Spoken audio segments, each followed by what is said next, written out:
C'est quoi ton hater type? C'est un mec qui me dit source dès que je dis quelque chose. Par exemple, tu vois, moi je suis très fan de la relance métabolique. Manger plus pour perdre du poids, mais scientifiquement, il n'y a pas trop de preuves. Et moi je m'en tape, ça fonctionne très bien. Les affirmations positives, je dis que c'est de l'auto-hypnose parce que c'est se raconter quelque chose qui est faux pour se créer un idéal de soi qui incarne certaines qualités, certaines caractéristiques, alors qu'au fond, on les a pas. C'est se mentir à soi-même pour réussir à faire des choses, même dans l'inconfort. Je suis convaincu qu'on va pouvoir quand même créer des petits empires en utilisant très bien son cerveau et très bien l'IA. Je suis convaincu qu'avec une équipe de 10, on peut vraiment aller chercher beaucoup. Et plus ça va, plus je me projette vers ça que jouer aux start-upers qui en fait gagnent pas d'argent. Quand tu te fixes un objectif très précis, lointain, et que tu ne jures que par ça, en fait tu te mets des œillères sans le savoir, tu t'imagines une route toute tracée vers cet objectif, et en fait quand il y a des opportunités un petit peu annexes qui peuvent te faire dévier un petit peu, tout en t'amenant beaucoup, bah tu les vois pas en fait. Est-ce que toi, tu bandes tous les matins? J'adore cette question.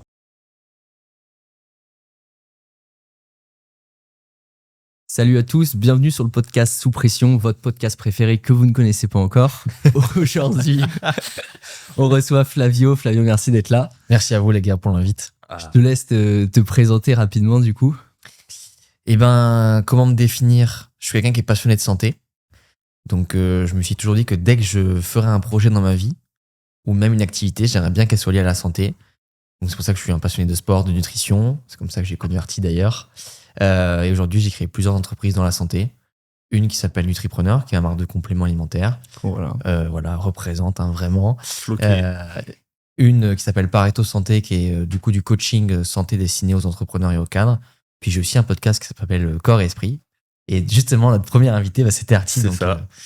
Le monde est bien fait et je suis très content d'être sous pression. Enfin, dans Sous Pression aujourd'hui. Hop, la petite lapsus. Alors que le mec, il a fait 60 épisodes. T'es pas un peu sous pression là? Non, ouais, ça va. Non, Mais c'est marrant du coup que tu dis ça, j'y avais pas pensé, mais oui. En plus, c'est ici que je tourne moi mes podcasts habituels, donc je suis vraiment. T'es à la maison. Détente, t'es à la maison. Bah, je suis en lieu sûr, quoi. Ouais. T'es en terrain inconnu. Pour commencer, pour se marrer un peu, on va commencer avec un truc, c'est on t'a proposé de préparer 3 anecdotes. T'as pas oublié, hein? Non. Ok. Il y en a 2 qui sont vraies, une qui est fausse. Comme Artie te connaît un petit peu mieux, peut-être que c'est moi qui vais deviner. Est-ce que je dois les détailler à fond ou juste. Tu peux les balancer, à la limite, on les détaille si c'est drôle et qu'il y a besoin. Si t'es pas drôle, on les détaille pas, tu vois. Putain, si t'es pas drôle, mec. Tu vas planter le podcast. Franchement, je serais dégoûté. Par contre, vous voulez des trucs marrants? Parce que moi, j'ai pas pris des trucs. Ah. Bah vas-y. Non, surtout, vas-y, ok. balance ce que t'as. Bon, il m'arrive beaucoup de choses dans ma vie. La première, c'est que j'ai failli me faire planter par un espadon quand j'avais 10 ans à Palerme. Parce que ma mère est de Palerme. T'étais à la pêche? Non, pas du tout. J'étais juste dans l'eau. Ah d'accord. Voilà. Et un petit espadon qui est passé pas loin et je suis passé pas loin de me faire embrocher, quoi. Ok. Voilà. Le soir, pour fêter ça, j'ai mangé de l'espadon pour me venger en tant que bon humain. Ok. La deuxième anecdote, c'est que à 8 ans, j'étais champion de Gironde d'échecs. Et en fait, à la fin d'un tournoi d'échecs, j'ai attrapé un virus qui a failli me tuer. Voilà, je suis resté un mois complètement alité avec 41 de fièvre. Premier degré 41. Donc très très compliqué, mais au moins, j'étais champion de Gironde. Et attends, on est d'accord que il n'y a pas une anecdote qui est à moitié vraie, à moitié fausse. Oui, Faut c'est soit ça, vrai, c'est soit ou tout vrai ou tout faux. Très bien. Oui. Non, mais tu sais, je respecte les règles quand même. Ouais, mais je Et te la connais. troisième anecdote, c'est que à un moment, j'étais tellement accro au porno que je me levais plus tôt pour en regarder. Ah putain. Bon, ouais, c'est quand même drôle, tu vois. Il y a C'est quand vrai que même c'est super marrant, le mec a failli mourir 2 fois. Après, la troisième est forcément vraie. Hein. Pourquoi? Je sais pas. Attends, laquelle serait. Non mais moi je vais pas influencer parce que j'ai une bonne idée. T'as Mais une bonne tu idée vois, je l'ai induit en erreur parce qu'il a dit attends, c'est complètement vrai ou complètement faux, donc c'est que j'ai bien Mais fait. c'est très bien, il a fait exprès. Ouais. Bah, moi, ah putain, laquelle je dirais qui est fausse? Je sais pas, franchement. Laquelle est forcément vraie selon toi? Voilà, laquelle tu penses la plus vraie? Celle de l'espadon, je sais pas. Ça paraît improbable, mais la façon dont il l'a raconté. Il a beaucoup d'imagination. Ouais. Et puis qui va inventer le fait de mourir après un truc d'échec, quoi? C'est vrai que je me suis dit. Non, What du coup, the ça fuck serait d'inventer peut-être ça. l'espadon ou le porno. Bah, je dirais l'espadon de faux. Faut que je réponde? Ouais. Ouais. C'était ça? Ouais, c'est complètement. Ça n'a aucun sens cette histoire. Il s'approche jamais près des côtes les espadons. Le mec. Non, mais j'étais sur un voilier, j'aurais dû préciser. Ah. Enfin, j'étais sur un voilier, j'aurais dû préciser. Ah. Mais par contre, véridique, c'est déjà arrivé que, tu sais, à Palerme, quand tu prends le bateau, il Ouais. y a des espadons et tu te baignais là 10 minutes avant, quoi. Oui, mais les Déjà, espadons. j'ai déjà vu des Moi, espadons. je me suis fait mordre le cul par un cochon en Corse. Non. Ouais, mais ça c'est Ça, c'est comment, marrant, ça. Ça fait mal? Ouais, ça fait mal. J'avais un bleu, je pouvais plus me baigner après. Parce que tellement le bleu était fort. Ah ouais. Ouais. Mais les gros cochons de Corse, moi, je leur donnais du gras de jambon où j'avais 8 ans. Je Tu leur donnais m'amusais. du grab, tu leur faisais bouffer. Putain, c'est du cannibalisme. Mais c'est horrible. Donc attends, est-ce qu'on peut recentrer le débat là? C'est-à-dire que donc tu as été champion d'échecs, Ça, je sais que tu savais que c'était vrai. mais je savais pas que t'avais chopé un virus à la fin. Eh, mais Ça a un détruit mois. ta carrière? Non, mais ça a détruit mon foie. Ok. Ah, c'est pour ça? Ok. Petite sensibilité hépatique depuis. Depuis. Ok. Qui était déjà une sensibilité d'avant. Ok. Donc c'est pour ça que je bois pas d'alcool et tout, parce que j'ai un foie hyper fragile. Ok. C'est quand même con quand tu sais à quoi ça sert. Ok. Clair. Enfin, on a tous un organe un peu plus faible qu'un autre. Moi, Mhm. c'est le foie. On a tous un talon d'Achille, ouais. Exactement. Moi, c'est plutôt le système digestif. Bah oui, c'est pour ça que quand tu m'avais dit, tu mangeais moins de gluten, moi, j'arrivais pas à comprendre, parce que Ouais. alors moi, ça passe. Ouais. On Donc va, ça, c'est vrai. on va essayer de recentrer sur la thématique quand même, puisqu'on Oui, c'est on vrai. l'a pas précisé en réalité. Il y a 3 sujets qu'on va aborder aujourd'hui. C'est le stress principalement, parce que c'est la thématique du podcast quand même. L'entrepreneuriat, puisque toi, tu es concerné personnellement et puis même les gens qui t'accompagnent en général. Et la santé de façon globale et puis la façon dont toi, tu gères le stress aussi, tu vois. Du coup, comme première question, toi, comment globalement t'arrives à gérer ton stress au quotidien? Est-ce qu'il y a même une période dans ta vie où tu t'es dit putain, mais là, si je continue par là, je sais pas si. Tu vois, est-ce que t'as été à une limite à un moment, tu vois? Et en plus, il y a toujours la pression de celui qui accompagne, tu vois, et qui se dit je dois avoir une espèce de performance parce que j'accompagne justement, tu vois. Est-ce que t'as déjà eu de l'anxiété de performance par rapport à ça, par exemple? Alors, je pense que ce qui fait que mon entreprise réussit bien par rapport à d'autres coachs, c'est justement ma transparence et ma vulnérabilité. Ok. Je me suis jamais montré torse nu sur les réseaux. Ouais. Je suis pas du tout le plus sec. Mm. Mais du coup, les gens, ils disent, ah ok, donc en fait, c'est possible de pas faire que ça. Il s'identifie plus facilement, tu penses? Exactement. Quand je leur dis je suis épuisé, moi, c'est même avant mes clients me disaient, mais repose-toi. Et je fais, c'est super cool que mes clients me disent repose-toi, tu vois. Pardon, excuse-moi. Ouais, je vois. Donc, je gère ça comme ça. Puis, une façon de gérer pour moi, c'est de rester très libre dans ce que je fais pour me dire, là, si je veux prendre une semaine, par exemple, j'étais parti au ski en décembre une semaine. J'avais prévenu personne. Je suis parti le lendemain.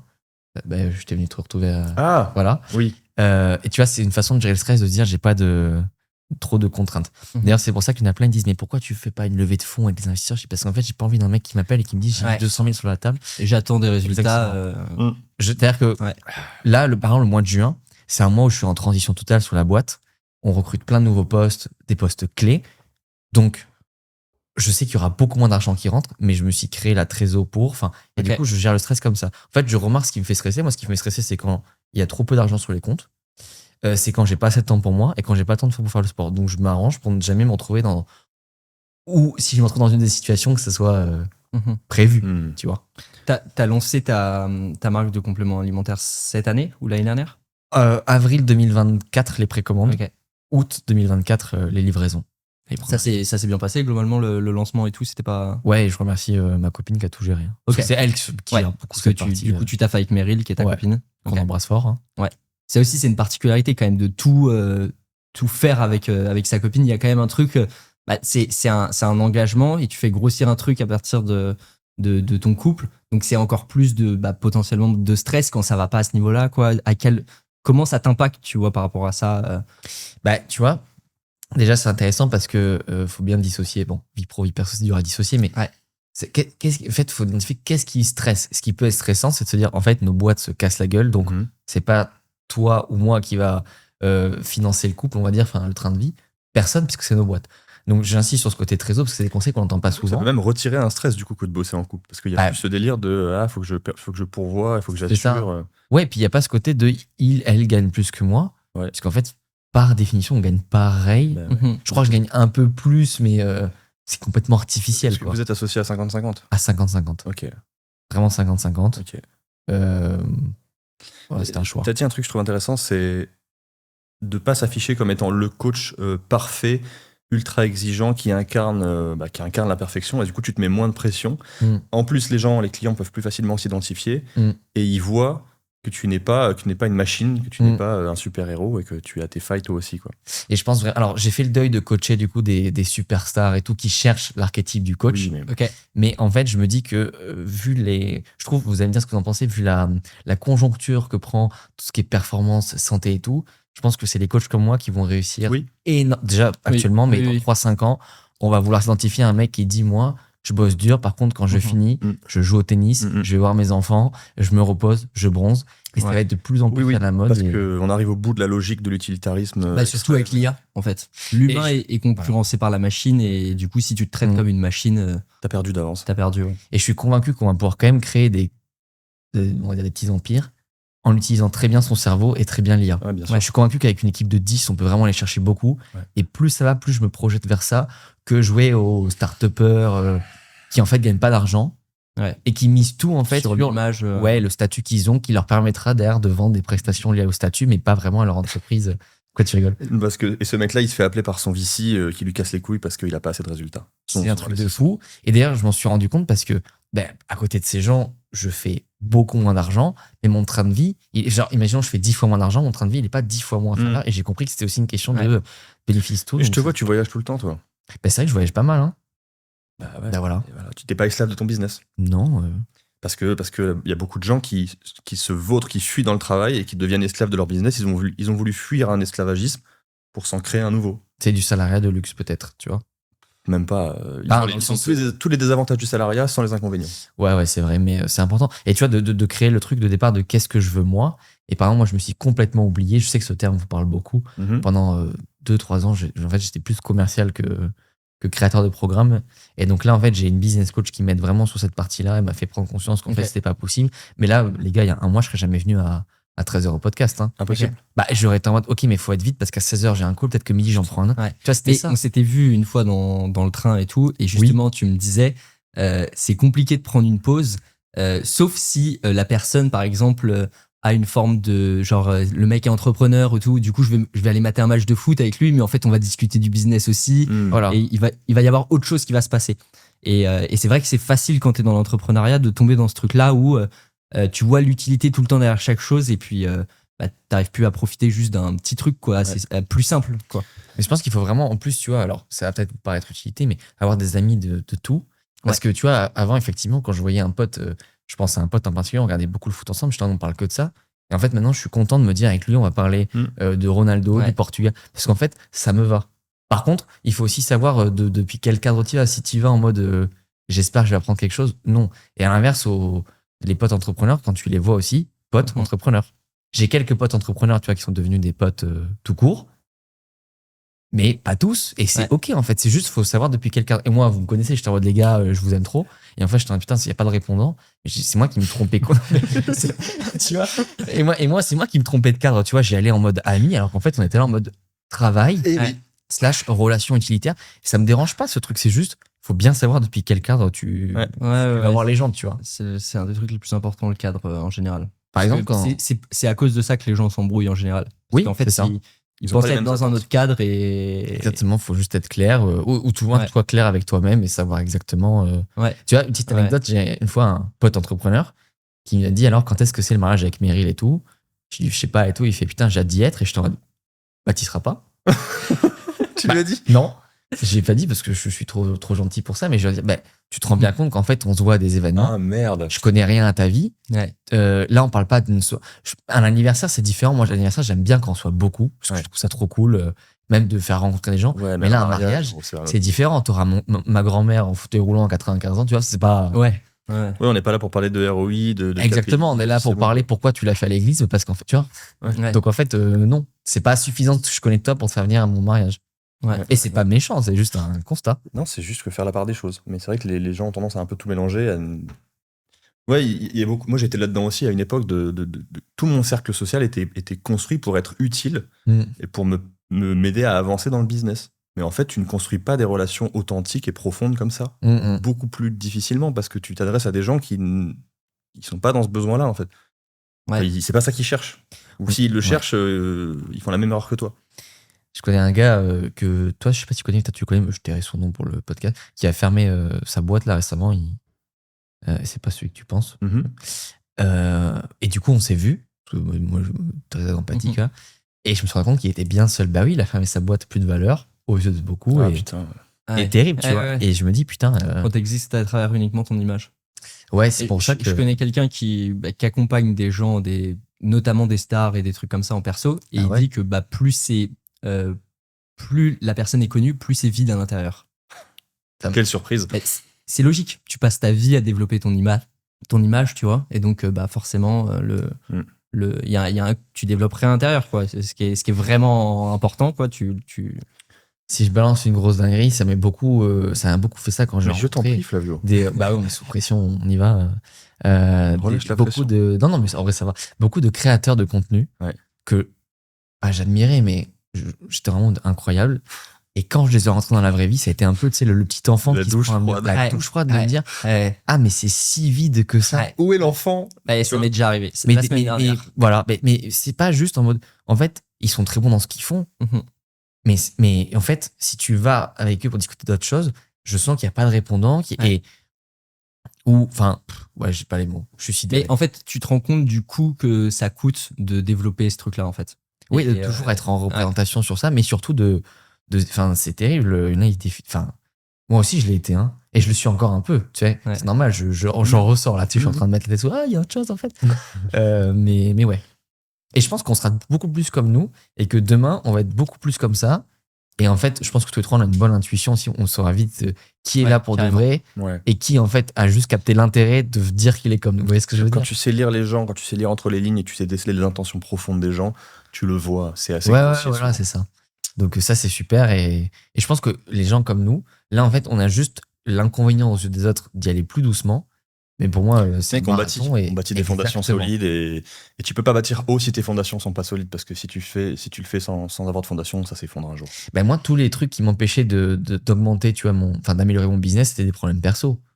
Oui. Confrontation et tout, c'était pas du tout que je savais pas les lever marketing. Ça, c'est très juste, c'est très intéressant. Enfin, c'est aussi très bateau, mais le côté où le développement de ton entreprise ne peut pas dépasser le développement de ta personne. Enfin, j'aime pas le terme de développement personnel, mais là où t'en es dans ta tête et dans ton si cœur. t'es encore dans un vide de toi, toujours en train de te fuir et de ne pas t'aimer suffisamment, tu vas rien pouvoir construire de ça, de mon point de vue. De ça, oui, ok. Ah, tu peux construire, hein. Tu peux construire, parce que tu peux construire des trucs énormes. Tu peux, mais ce ce sera fragile. Ouais. À un endroit, ce sera fragile. Ouais. Moi, j'ai vu des mecs qui devaient de rassurer à coups d'affirmations positives tous les matins parce qu'ils sont pas sereins par rapport à ce qu'ils font, au lieu de regarder clairement ce qui se passe, quoi. C'est bullshit pour vous, les affirmations positives? Pour moi, c'est de l'auto-hypnose. Ouais. C'est quoi pour vous l'hypnose? C'est... Je définirais ça comment, toi? Je t'arrête une minute pour te dire que ce podcast est sponsorisé par nous. Nous aussi, pendant des années, on s'est informé sur Internet, en lisant des bouquins, en écoutant des podcasts pour savoir qu'est-ce qu'il faut faire pour aller mieux, qu'est-ce qu'il faut faire pour être en meilleure santé physique, mentale. Et en fait, comme toi, probablement, on s'est perdu parce qu'il y a beaucoup trop d'informations, on sait pas où donner de la tête. Et finalement, à force d'emmagasiner, d'empiler les couches et d'empiler les informations, ça devient une source de stress en plus, alors qu'à la base, ce qu'on voulait, c'est être moins stressé et se sentir mieux. C'est pour ça que Timothée et moi, on a condensé dans un cours tout ce qu'on a accumulé comme connaissances, toutes les expérimentations qu'on a faites ces 15 dernières années, pour te donner uniquement le plus important et ce qu'on considère être le plus rentable et le plus intéressant pour toi, pour pas te perdre dans un flot d'informations dont tu feras rien au final. Si tu veux voir à quoi ça ressemble, tu cliques sur le lien dans la bio. On t'a préparé un quiz. L'idée, c'est que, en répondant aux questions, tu puisses connaître un peu mieux ton profil et la façon dont tu réagis au stress pour qu'on puisse te guider spécifiquement et te proposer quelque chose qui va te correspondre. Et encore une fois, si t'as des questions bien spécifiques, réserve un appel avec nous et viens nous les poser directement. Je te remercie pour ton attention et je te laisse avec la suite du podcast. L'hypnose, c'est... Tu parles avec la main devant le micro. Ah ouais? Là, j'ai la main devant le micro? Ouais, c'est vrai. À chaque fois que je dois définir l'hypnose, je galère. Aujourd'hui particulièrement. Mais en l'occurrence, les affirmations positives, je dis que c'est de l'auto-hypnose parce que c'est se raconter quelque chose qui est faux. Et c'est essayer de se dissocier de soi, du vrai soi, pour se créer un personnage qui n'existe pas, un idéal de soi qui incarne certaines qualités, certaines caractéristiques, alors qu'au fond, on les a pas. Ça n'est pas nous. Donc s'hypnotiser, c'est se mentir à soi-même pour réussir à faire des choses, même dans l'inconfort, ou faire des choses alors que ça nous coûtera un certain prix. En vrai, en très simple, ça serait un voile face à la réalité. C'est-à-dire Oui, que tu vas mettre des mots pour habiller finalement l'environnement, au lieu de regarder ce qui se passe honnêtement. Tu vois, si je me raconte tous les jours, ah, ça se passe super bien avec mes clients, ça se passe super bien avec mes clients dans la classe. Bah non, je regarde. Objectivement, je peux savoir si ça se passe pas bien, pourquoi ça se passe pas bien, tu vois. Au lieu d'essayer de se rassurer sur un truc où faut mieux aller voir concrètement ce qui se passe, tu vois, selon moi, que se raconter une histoire, parce que c'est ça en fait finalement les affirmations. L'hypnose, c'est se raconter une histoire. Ok. C'est on pose le rationnel de côté et on se base sur des affects, des croyances et on avance avec ça. Ça peut marcher, mais ça a un prix qu'on voit pas en général. T'en penses quoi, toi? Ouais, c'est une bonne définition. T'as pratiqué, toi, à une époque, tout ce qui est affirmation positive? Ben non, j'ai jamais fait. Et je pensais passer à côté d'un truc. Non, Et en t'as fait, rien quand je le faisais, ça sonnait tellement faux. Je pense que j'ai une bonne intuition. Ouais. Et je le sens tout de suite quand quelque chose sonne faux ou Mais pas. t'es surtout présent à toi-même. Ouais, ben j'essaye le plus possible. Et ça sonnait tellement Ouais. faux que j'y ai jamais arrivé. Je préfère 1000 fois prier, tu vois, Ok. en termes de Ouais. choses efficaces, quoi. Il y a des trucs sur la spiritualité peut-être qu'on abordera après. Ouais, voilà, mais- en tout cas, moi, Ouais. ça marche mieux que. Puis juste, en fait, les faits. Mhm. T'es le meilleur, t'es le meilleur, t'es le meilleur. Est-ce que c'est bien ce que t'as fait? Bah oui, les gens sont satisfaits, donc c'est très bien. Ouais, il n'y a pas besoin de se rajouter quelque chose, quoi, clairement. Clairement, ouais. Si tu doutes que ton produit il est bon, c'est qu'il est pas bon. C'est pas que t'as besoin de te le dire dans la glace, tu vois. Que... Dire dans la glace. Mon produit est le meilleur. Ah non, Ouais, tu sauras ce que je vends. Il y a une question vraiment qui est assez importante, je trouve, et que je voulais te poser. C'est, comme tu en parles régulièrement, tout ça, et c'est est-ce que toi, tu bandes tous les matins? J'adore cette question. Je l'ai pas mis, on l'a préparé, mais je pensais pas qu'il allait la poser maintenant. Écoute, j'ai Parce que appris. t'en parles souvent. Quand Non, même. mais en plus, j'ai appris que si on bande pas les. Parce qu'on a un sexologue qui va venir sur le podcast, et Ouais. il m'a dit, par contre, je te préviens, ça, je vais devoir te dégommer en direct, parce Ouais. qu'en fait, c'est pas si simple. si simple. Pour autant, je pense avoir un bon système érectile Ok. quotidiennement. Voilà. T'as qu'à demander Ok, à ma mais- copine. Et du coup, pourquoi tu parles de, Parce que, en fait, de ça concrètement? comme on est dans la santé, Ouais. les gens se confient beaucoup à nous. Je sais pas, t'as ce truc que les entrepreneurs, Nous aussi, ouais. ouais, direct, ils te disent tout. Et moi, je me rappelle, une entrepreneuse très connue qui m'a dit, mais moi, quand je suis là, la dernière fois, j'ai traversé une grosse pression de stress, elle me dit, pendant 2 mois, j'ai pas couché avec mon mec. Ouais. Et j'étais en mode, bon, une semaine, ça peut arriver. 2 mois. Tu vois, alors là, attention, pour ceux qui nous écoutent, on est d'accord, il y a consentement et tout. Non, parce qu'une fois, on m'a dit, non, mais si elle veut pas, non, mais là, c'est pas qu'elle voulait pas. C'est qu'elle n'avait pas. Elle avait pas de libido. Elle avait envie, mais elle n'arrivait pas à trouver l'envie. Donc, c'est pas pareil que. Ok, on n'est pas du coup sur les notions de consentement. Et ben, je me dis, attends, mais 2 mois quand même, c'est beaucoup, tu vois, c'est énorme. Enfin, c'est Ouais. énorme. Ouais. Et ça m'a fait un choc. Et en même temps, c'est pas tu peux t'intéresser au truc, mais c'est pas en forçant le truc que tu Non, vas- pas du tout. Dans le sens, il y a pas quoi. Non, mais ça peut mais être c'est stressant sûr. pour beaucoup de gens. Et beaucoup de mecs, tu vois, qui disent, mais moi, mec, j'ai plus envie de ma meuf. Ouais. Mais c'est normal, c'est bizarre. Je dis, non, mais que t'as 25 ans, t'es censé avoir envie de Mais- faire l'amour 3 fois par jour. Le truc, D'accord. c'est qu'il y a quand même le facteur porno qui est. Oui, il y a aussi un autre facteur qui relève encore de l'auto-hypnose, où je vois des gens qui vont s'auto-convaincre qu'ils n'ont pas envie de baiser parce qu'ils considèrent que ça n'est pas utile et que ça ne va pas les aider à avancer dans le business. Alors, C'est- il y a c'est un eu niveau vachement la mode à un d'utilitariste, moment de, tu sais, de tout ce qui était abstinence. Ouais. Ouais. Moi, je trouve que c'est. Alors, pour moi, déjà, il faut dissocier porno et masturbation, Bien sûr. tant qu'on est dans le sujet. Mais s'abstiner pour s'abstiner, je trouve ça pas utile, c'est même dangereux. J'avais un pote qui s'était abstenu, il voulait faire 1 an, il a tenu, il était même passé sur la radio. Et en fait, c'était un médecin qui. Non, mais c'est une vraie histoire, hein. Mais tu le connais en plus, tu l'as déjà vu. Je pense savoir qui c'est. Voilà. Et le médecin a dit, mais monsieur, allez le faire maintenant. C'est hyper grave. Parce que le mec, dans le. prostate va pas apprécier. Ouais, puis dans son sommeil, des fois, il se levait le matin, il dit putain, les gars, j'ai eu une éjaculation normal, nocturne. ouais. Bah oui, parce qu'en fait, t'en peux plus. Mhm. Et il, au moment, tu sais, de l'expression les couilles bleues, il a dit vraiment, les gars, là, elles sont de couleurs différentes. J'ai dit, mais oui, mec, t'as 25 ans, il faut y aller, tu vois. Non, mais donc. Mais quand tu vois quand l'idéologie Ah là vient là. conquérir le réel, quoi. Ça Eh donne oui. ça. T'as Et les j'invite, couilles bleues ouais, à c'est la ça. fin. Et j'invite tout le monde à essayer. Donc là, je parle plutôt aux mecs. Bah, peut-être les femmes, mais je connais pas parce que je suis pas une femme, merci. Ouais. D'avoir, enfin, de faire une masturbation avec la pensée, enfin, pas de. Il y en a qui sont plus capables. hein. C'est Et pas à la facile base, quand tu remets. bah, À la base, c'est ça. hein. Ouais. Parce qu'en fait, t'en as, ils disent, j'ai arrêté le c'est porno. jamais, de toute façon, c'est jamais définitif. Tu regardes Non. au niveau des études et tout. Si tu fais des pauses de 6 mois ou des trucs comme ça, tu peux justement re-réguler ton système de la récompense. Ah, régler les problèmes liés réguler à la les- consommation de porno. Ouais, Juste après, il y a le tout- néocortex, l'avant qui est atteint, c'est-à-dire pour la capacité d'inhibition ou pas, la capacité à justement se réfréner Mhm. face à une pulsion ou se restreindre et savoir se contenir, quoi. Bah, le porno, ça détruit un peu ton lobe préfrontal et donc Oui. cette capacité Ouais. à s'autocontrôler, quoi. Surtout quand tu peux regarder dès l'âge de 8 ans, parce Ouais. qu'il n'y a aucune régulation et que c'est Tu disponible. sais, gratuitement. moi, je peux en parler parce que du coup, l'anecdote que j'ai dit au début, elle était vraie. Et en fait, quand je me suis mis en couple avec Meryl, Putain, c'est j'avais toujours des moments seul de Ouais. masturbation. Enfin, je pense Mhm. que c'est toujours utile d'en avoir seul, bref. Ouais. Et à un moment, je me rappelle vraiment cette image. Vous savez, c'est un peu cette sensation de quand la prolactine, cette hormone du déplaisir, se répand encore et que t'as fini, tu te dis, mais qu'est-ce que je fous Je suis ici? vraiment une merde. Et j'étais en mode, mais attends, mais mec, ta meuf, elle arrive dans 2 heures et là, Et j'ai eu un Ouais, truc de déclic. qu'est-ce que je fous? Ouais. C'est arrivé, bien sûr. De waouh! Mais en plus, après, tu passes par une phase où tu dis, ok, j'arrête les pornos, j'arrête les images, mais ça reste quand même ce qu'on peut appeler la pornographie douce. Ouais.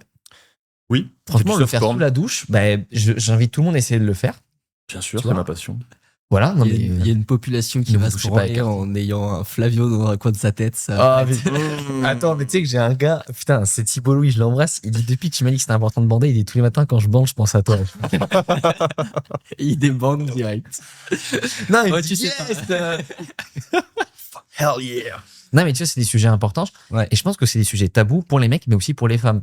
Parce que quand j'en discute avec des femmes, je pense qu'elles se rendent pas compte de quel point on a pu avoir le cerveau. Ouais, Mais non, mais justement, ouais. d'un point de vue des études, les femmes seraient moins atteintes que les hommes pas par la consommation, on sait que les hommes consomment plus, mais même par le fait de consommer. C'est-à-dire que c'est beaucoup plus nocif pour l'homme que pour la femme. Ah ouais?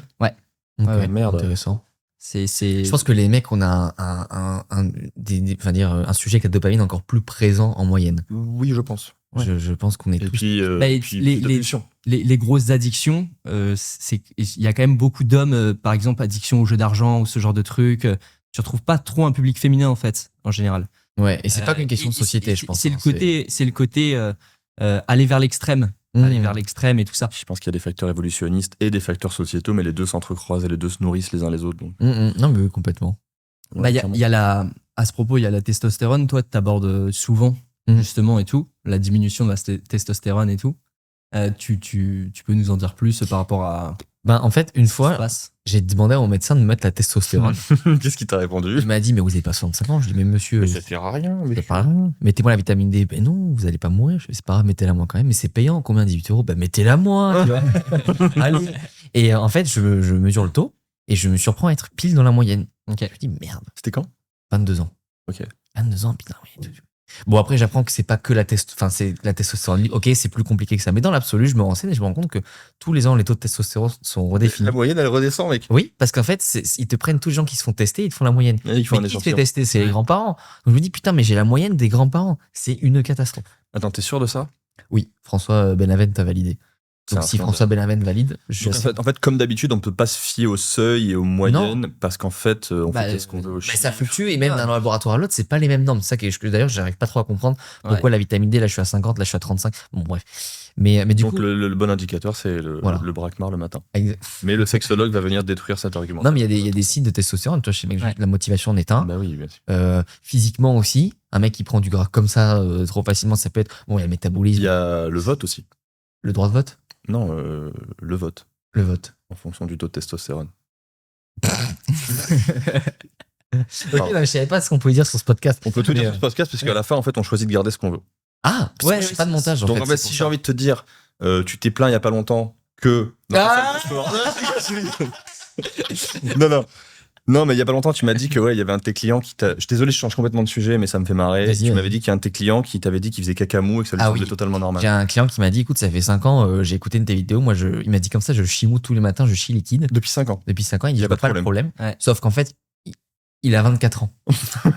Donc, en gros, depuis qu'il est majeur, quoi. Oh Et- merde. Bah, en fait, juste parce que c'est un sujet tellement tabou. Une fois, Meryl s'est risqué à en parler sur LinkedIn, elle s'est fait tomber dessus. C'est-à-dire, bah, il y en a Ok. quand même une qui a osé dire, en fait, si votre sel est pas dur, il y a Ouais. un problème.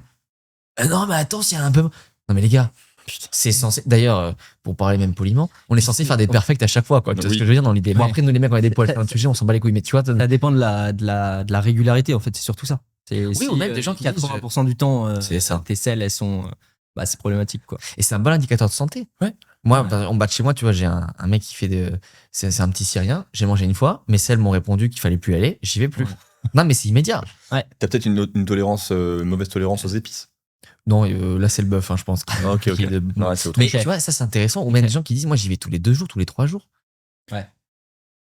Tu vois, aujourd'hui, il est 14h, je suis pas encore allé parce que ce matin, du coup, Et en fait, c'est un souci parce que du coup, je vais avoir peut-être mal au ventre. Enfin, voilà. Ouais.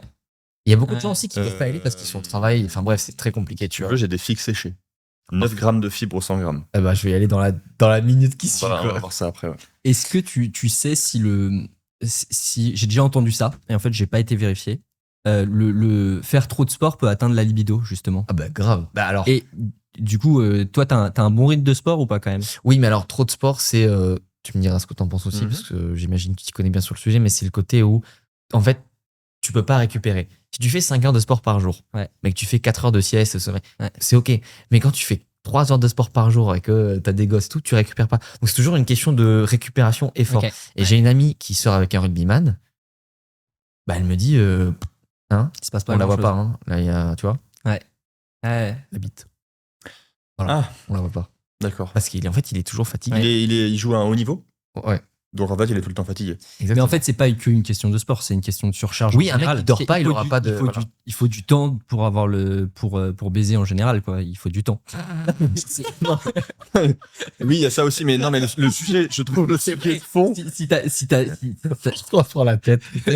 Juste du temps. Le sujet de fond, c'est que on pense qu'on a de l'énergie illimitée, qu'on va pouvoir la mettre partout en même temps. Genre, on va pouvoir mettre de l'énergie à gagner 10 kilos de muscle cette année, développer sa boîte, remplir sa fiche d'imposition, baiser, s'occuper de ses proches. En fait, non, notre énergie, elle est limitée et on doit faire de l'allocation d'énergie comme un gestionnaire de fonds fait de l'allocation de fonds. Et il faut faire des choix. Et c'est pour ça que. Et du coup, ça a toujours un coût. Et voilà. Pour à long terme, parce que tu vois, je crois que j'ai jamais fait aussi peu de sport depuis 1 an et demi. Mais comme je fais de la muscu depuis 7 ans, Ah, tiens. bah ça se maintient facile. Alors déjà, Ouais. je pense que le plus gros mensonge de la muscu, c'est supervise les muscles. Tu te fais Ah, mec, des ça. grosses séries de bench bien lourdes, tu maintiens tout. Ouais. Et surtout, en fait, c'est de voir long terme. Effectivement, quand je vois des mecs qui disent, moi, je veux prendre 25 kilos de muscle, j'ai une boîte et tout, je me dis, bah, tu sais que mec, ça va quand même être compliqué. Par contre, quand tu commences la muscu à 18 piges, ça va, c'est pas trop Ouais. dur. Ouais. Donc, c'est pour ça aussi que j'aime bien le voir vraiment long terme, parce que bah, c'est plus facile. Bien sûr. Et puis t'imagines l'énergie qu'il faut au corps pour construire 20 kilos de muscles secs, même si t'es jeune. Mm. Genre, tu demandes à ton corps de construire du muscle qui est même pas utile aujourd'hui, parce que le contexte n'est pas exigeant au point où t'as besoin d'être super musclé. Et souvent, les mecs, ils veulent faire ça en même temps que développer leur boîte. Bah non, ça marche pas. Donc en fait, à 24 ans, ils font cacamou depuis 5 ans, tellement ils sont épuisés, tellement ils sont ravagés à l'intérieur, mais ils s'en rendent pas compte parce que le matin, dans le miroir, ils se répètent qu'ils seront millionnaires, qu'ils ont confiance en eux et que tout va bien. Mais il serait pas aussi qu'ils le feront plus tard. Ouais. Et moi, ce qui me fait peur, c'est que c'était Eric Flag Mm. qui avait fait une vidéo sur ça. Ah. Et Non, mais on en parlait il y a pas longtemps. ok, ouais, il devait passer sur Corps Esprit, j'ai pas encore réussi à l'avoir. Ok. On se fera des passes d'invités, c'est sûr en plus. Plaisir. Il avait dit dans une vidéo que j'avais adoré que il était tombé en une sorte de dépression, Ouais. voilà, et qu'il attendait de retomber bas pour remonter. En fait, il a dit là, faut que je remonte parce qu'en fait, c'est une fois que tu as touché trop bas, peut-être que tu peux plus remonter. Ouais. Et ça, il y a beaucoup de gens que je vois Mhm. qui oublient. Et je pense que tu vois, dans notre petit écosystème entrepreneurial, dans 5 ans, là, on écrit tous les noms des gens qui surperforment, on en écrit 100. Dans 5 Mais ans, la moitié sont Moi, sur le tapis. c'est un jeu que je m'amuse à faire depuis longtemps. À la base, j'ai fait de la psychologie, c'est Oui, ce moi. domaine. Et je m'amuse à prendre des mecs connus et j'extrais des rushs. Je suis un peu un psychopathe. Et j'annote et je fais leur analyse de leur profil psychologique, en fait. Et très drôle. je fais des paris sur ce qui va se passer sur 2-3 ans. Et à chaque fois, je tombe dans le mille, quoi. Ouais. Les mecs finissent en burn-out ou énorme crise existentielle et rebattage de cartes complet pour pouvoir changer de paradigme et pas aller dans le mur, quoi. Tu vois. Donc, c'est amusant à faire. On devrait faire juste un format comme ça. On va le tel faire, hein. Paris. Ouais. On va le faire. Ouais. Ouais. Il y en a un qui vraiment auquel je pense que je vois qui charbonnent. Eux, en plus, ils sont vraiment en mission, mais mission, pas en mode mission représentation, mission du cœur. Tu sais, ça vient de. Ouais. Je dois le faire. J'ai envie de citer les noms, mais non, un entrepreneur que je pense que je vais le citer parce que c'est positif. Mhm. Je pense qu'il vraiment il va aller loin et qu'il est bien aligné, c'est Valorant. Ok. Ok. Lui, Ok. Je connais pas trop. Oui, il est animé par ce qu'il fait. il est animé, il est bien en place, il est bien Valorant, pour entouré. ceux qui il est savent bien pas, c'est entouré. le mec c'est du crayon. Le mec du crayon, ouais. À chaque fois, je me dis, lui, il a trouvé son chemin, tu vois. Mhm. Ouais. Et je suis assez. C'est vrai que le Impressionné, tu vois. profil m'a jamais sauté aux yeux. C'est peut-être pour ça que j'ai pas. Non, mais franchement, tu sens que lui, c'est une mission, mais il kiffe ça. Ouais. Et il kiffe vraiment. Ouais, tu sens qu'il joue en fait. Tu sens qu'il s'amuse, qu'il Ok. il a jamais sacrifié l'enfant intérieur, j'ai l'impression. Que Non, il l'adulte est là. s'amuse. Et que le niveau de sacrifice de soi est relativement contenu, je trouve. Valorant, je pense que c'est un mec qui ira loin et dans 10 ans, il sera toujours debout. Tu vois. Et ouais, il y a cet effet tribu, il bosse en famille avec sa sœur. Peut-être qu'il doit juste dormir un peu plus, mais je lui ai déjà dit, donc ça c'est pas grave. Mais ça viendra avec le Il a temps. quoi, tu vois. 25, 26 ans 27, un truc comme ça. Donc, Il va arriver doucement vers l'âge où en Oui. fait l'excès de confiance s'évapore. tu sais Et qu'il le prend la réel, gamme ouais. sommeil. Il a fait un pas, tu vois. Parce Ouais. que je connais des gens, ils disent complètement bullshit. Bah, prends du magnésium, vois un peu Mhm. ce qui se passe. Et du coup, tu vois, c'est un premier jet pour la santé. Commence à honorer tes besoins. Victor. Parce que c'est ça, en fait. On l'embrasse. Non, mais tu vois, il y a beaucoup de gens comme ça. Après, il y en a plein, ils se trouvent aussi, mais non, en fait, ils ont trop l'impression que c'est une course rapide. Ouais. Et j'ai lu une phrase hier, en plus, c'était la vie est un jeu un peu infini, tu gagnes quand tu meurs, en fait. Donc, c'est un peu con. Enfin, tu gagnes dans le sens. Non, pardon, le jeu est terminé quand tu meurs. Ok. C'est un peu con de chercher à le finir, tu vois. Ouais. Et je me rends compte que la vie est vraiment courte. Hein. Ah, vraiment. Faut vraiment. T'as quel âge 25. J'ai 23. T'as encore 23 Ouais. Non, mais en fait, un truc qui m'a marqué cette année, tu vois, qui a fait shifter, je sais pas si vous avez vu, il y a quand même pas mal de patrons cette année qui sont décédés. Il y a eu le patron de Siemens qui est décédé dans un crash d'hélicoptère. Ah, Qu'est-ce qu'il y a? non, rien. Le patron de Ferrero Rocher est décédé. Donc, c'était quand même l'Italien le plus riche. Ah ouais 27e fortune mondiale. Ça fait la une. Un jour, le lendemain, on a oublié. Je me dis, attends, mec, t'as créé Ferrero, Nutella, Kinder, Ouais. tout ça pour qu'on se souvienne de toi 24 heures. Il y a un côté. Alors, En même il y a- temps, c'est pas vraiment une figure publique. Moi, je sais même pas Oui. qui c'est, ce mec. moi non plus. Mais je veux dire, bon, il y a des secteurs, il va rester. Mais ce que je veux dire, c'est même là, il y a un rappeur qui est décédé. Ouais. Non, mais Que j'ai découvert toute quand il est façon- décédé, De toute mais- façon, même n'importe qui t'es, au bout d'un moment, quand tu meurs, au bout de tu 10 ans, disparais. 10 ans, c'est terminé. Mais Terminé. complet. Il y a juste quelques personnages, mais encore, c'est dans leur secteur. Par exemple, je pense que Jules César en Asie, il est pas si connu que ça, malgré ce qu'on peut penser. Alors Dans- pour moi, Jules César, c'est le mec le plus connu du monde, tu Dans vois. une socioculture complètement différente, personne ne sait qui c'est, ouais. Bah, je pense pas qu'il y ait beaucoup d'Européens qui connaissent l'impératrice Wu Zetian en Chine ou Tokugawa au Non. Japon, tu vois. Par contre, quand tu t'intéresses, tu te dis, mais si. T'inquiète pas que les Péruviens, ils savent pas qui est Wu Zetian, et c'est normal, tu vois. Tout comme les Chinois, ils savent pas qui est Ouais. Ueno Capac, tu vois. Donc, ce que tu veux dire, c'est finalement l'envie de transcendance, ça nourrit surtout l'ego. Mais en fait, je pense qu'il faut pas tomber dans un nihilisme de plus rien faire. Il faut juste se dire, est-ce que je le fais parce que j'ai envie de transmettre à ma famille quelque chose, j'ai envie d'apprendre, j'ai envie d'apporter ça au monde, ou est-ce que je fais pour... je connais un mec qui me dit, moi j'ai fait un Aerox parce que je voulais baiser tout le monde. Oui, bah, il va se prouver qu'il est le meilleur. Et je lui dis, bah mec, en vrai c'est impressionnant parce qu'il a vraiment... Putain, il a fait un... Enfin, impressionnant, tu vois. En 5 mois, le mec, il a fait en un peu plus d'une heure. Waouh, la vache, tu vois. Mais je me dis, bon... Et après Enfin, personne s'en souviendra, à Ouais. part toi. Ouais. C'est un truc que j'avais lu, c'était que des fois, les seules choses qu'on achète, les vraies personnes que ça impressionne, c'est nous. Oui, tu sais, moi, mais j'ai- c'est vrai. Il y a un truc où tu vois quelqu'un passer en voiture, tu regardes pas le mec dans la voiture, tu t'en tapes. Oui, C'est- mais tu surtout regardes qu'en la fait, voiture, tu vois. Le mec est impressionné et- de ce que les autres se disent, mais en vrai, on se dit, ouais, une tout fois. le monde s'en branle. Tout le monde s'en branle en réalité. Tout le monde veut avoir, mais tout le monde s'en branle de qui t'es, pourquoi t'as ça. Enfin, c'est rare, quoi. À part les peut-être les quelques fans, tu vois, quand t'as un mec connu ou ce genre de truc. Mais c'est le seul cas, quoi. Mm. C'est le seul cas. Qu'est-ce qu'il disait déjà Ah putain, De Funès. Mm. Il disait peu importe que ceci, cela, tout ce qui compte, c'est que vous ayez bon cœur. Mm. Vous l'avez ou pas Mets-toi devant le micro. Pardon, vous l'avez cette citation Ça me dit un truc, mais Je sais pas. plus ce qu'il raconte, mais en gros, il dit un truc Moi, genre je l'ai peu pas. importe que vous soyez connu, que vous soyez riche, tout ce qui compte, c'est que vous ayez bon cœur. Bah, je suis assez d'accord avec ça, finalement. Ouais. Ouais, se dire aussi de À l'arrivée. qu'est-ce qu'on veut. Parce que tu vois, moi, ils me font rire les mecs qui charbonnent et qui disent je veux créer un empire familial. Mhm. Mais ça sous-entend qu'il faut que tu prennes soin de tes gosses. Sinon.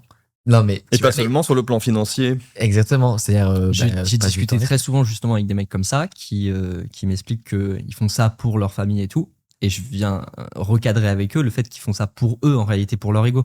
Parce que si tu fais un truc pour ta famille, au bout d'un moment, passe du temps avec ta famille. C'est le truc le plus précieux, tu vois. On est très bon pour se raconter des histoires. Ouais.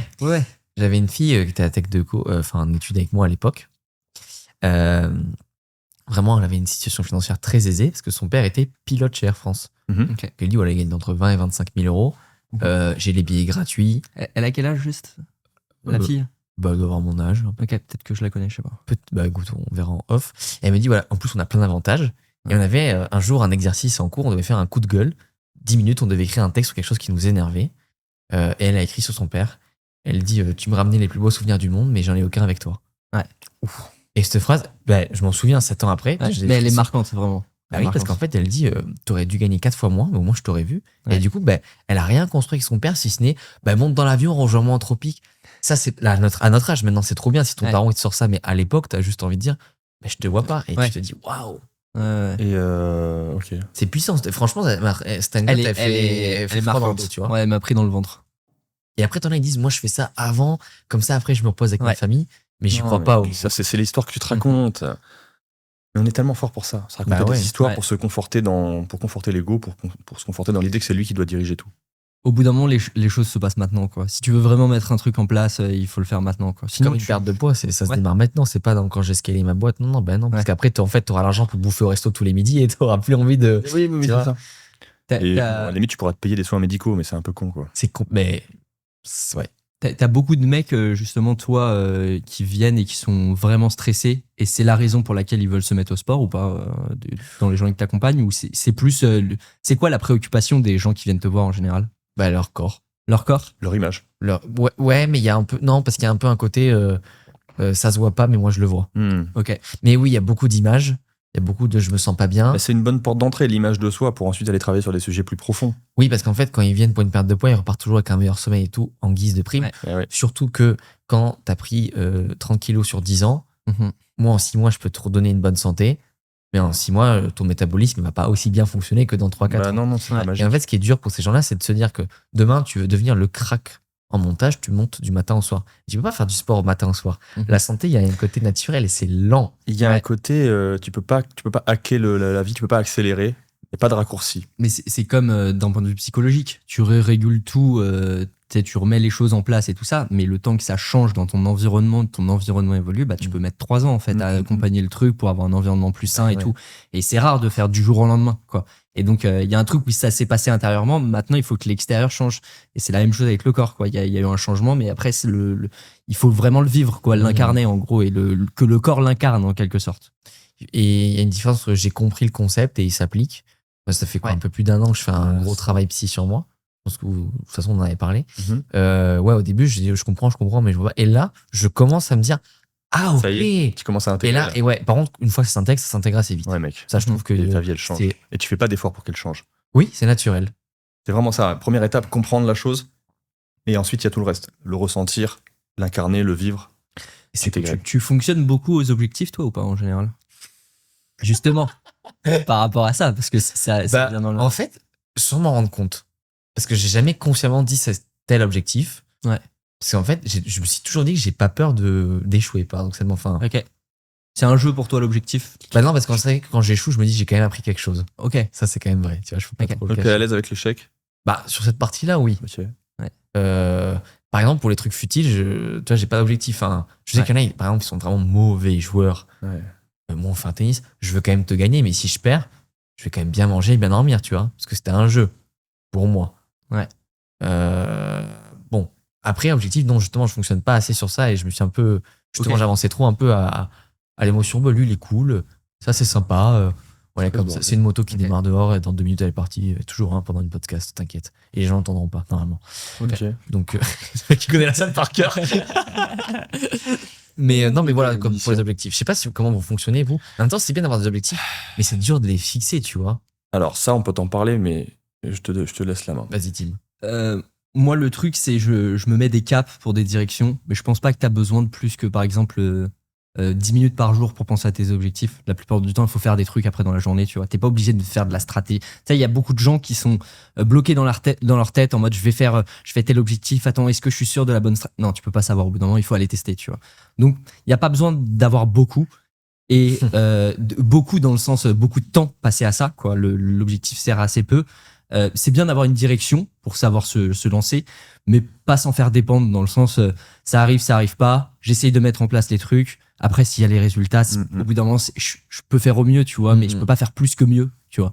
Et donc, je m'en fais pas défendre. Ne pas s'en faire dépendre, pour moi, c'est le truc. C'est la clé, en fait. Est-ce que tu joues avec ton objectif ou est-ce que tu te fais dépendre de ton objectif? Est-ce que ta vie dépend de ton objectif? T'es là en PLS, si tu l'atteins. Non, c'est pas ça, tu vois. Genre... Après, il y a des objectifs aussi long terme. Par exemple, je me suis toujours dit, j'aimerais bien faire 2 fois mon poids sur une barre au développé couché.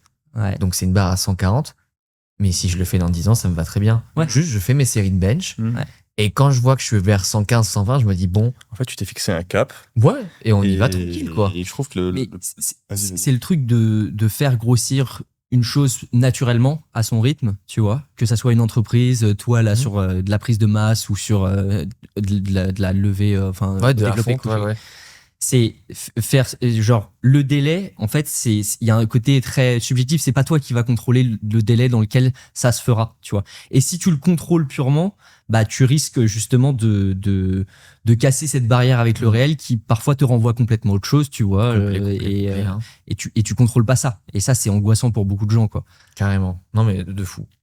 Il y a un autre truc qui me vient, c'est que quand tu te fixes un objectif très précis, lointain, et que tu ne jures que par ça, en fait, tu te mets des œillères sans le savoir, et tu t'imagines une route toute tracée vers cet objectif, et en fait, tu avances sur ce chemin-là, et quand il y a des opportunités un petit peu annexes qui peuvent te faire dévier un petit peu, et tout en t'amenant beaucoup, bah, tu les vois pas, en fait. T'es Complètement. tellement concentré sur ton truc que tu passes à côté d'énormément de bonnes choses qui pourraient t'arriver.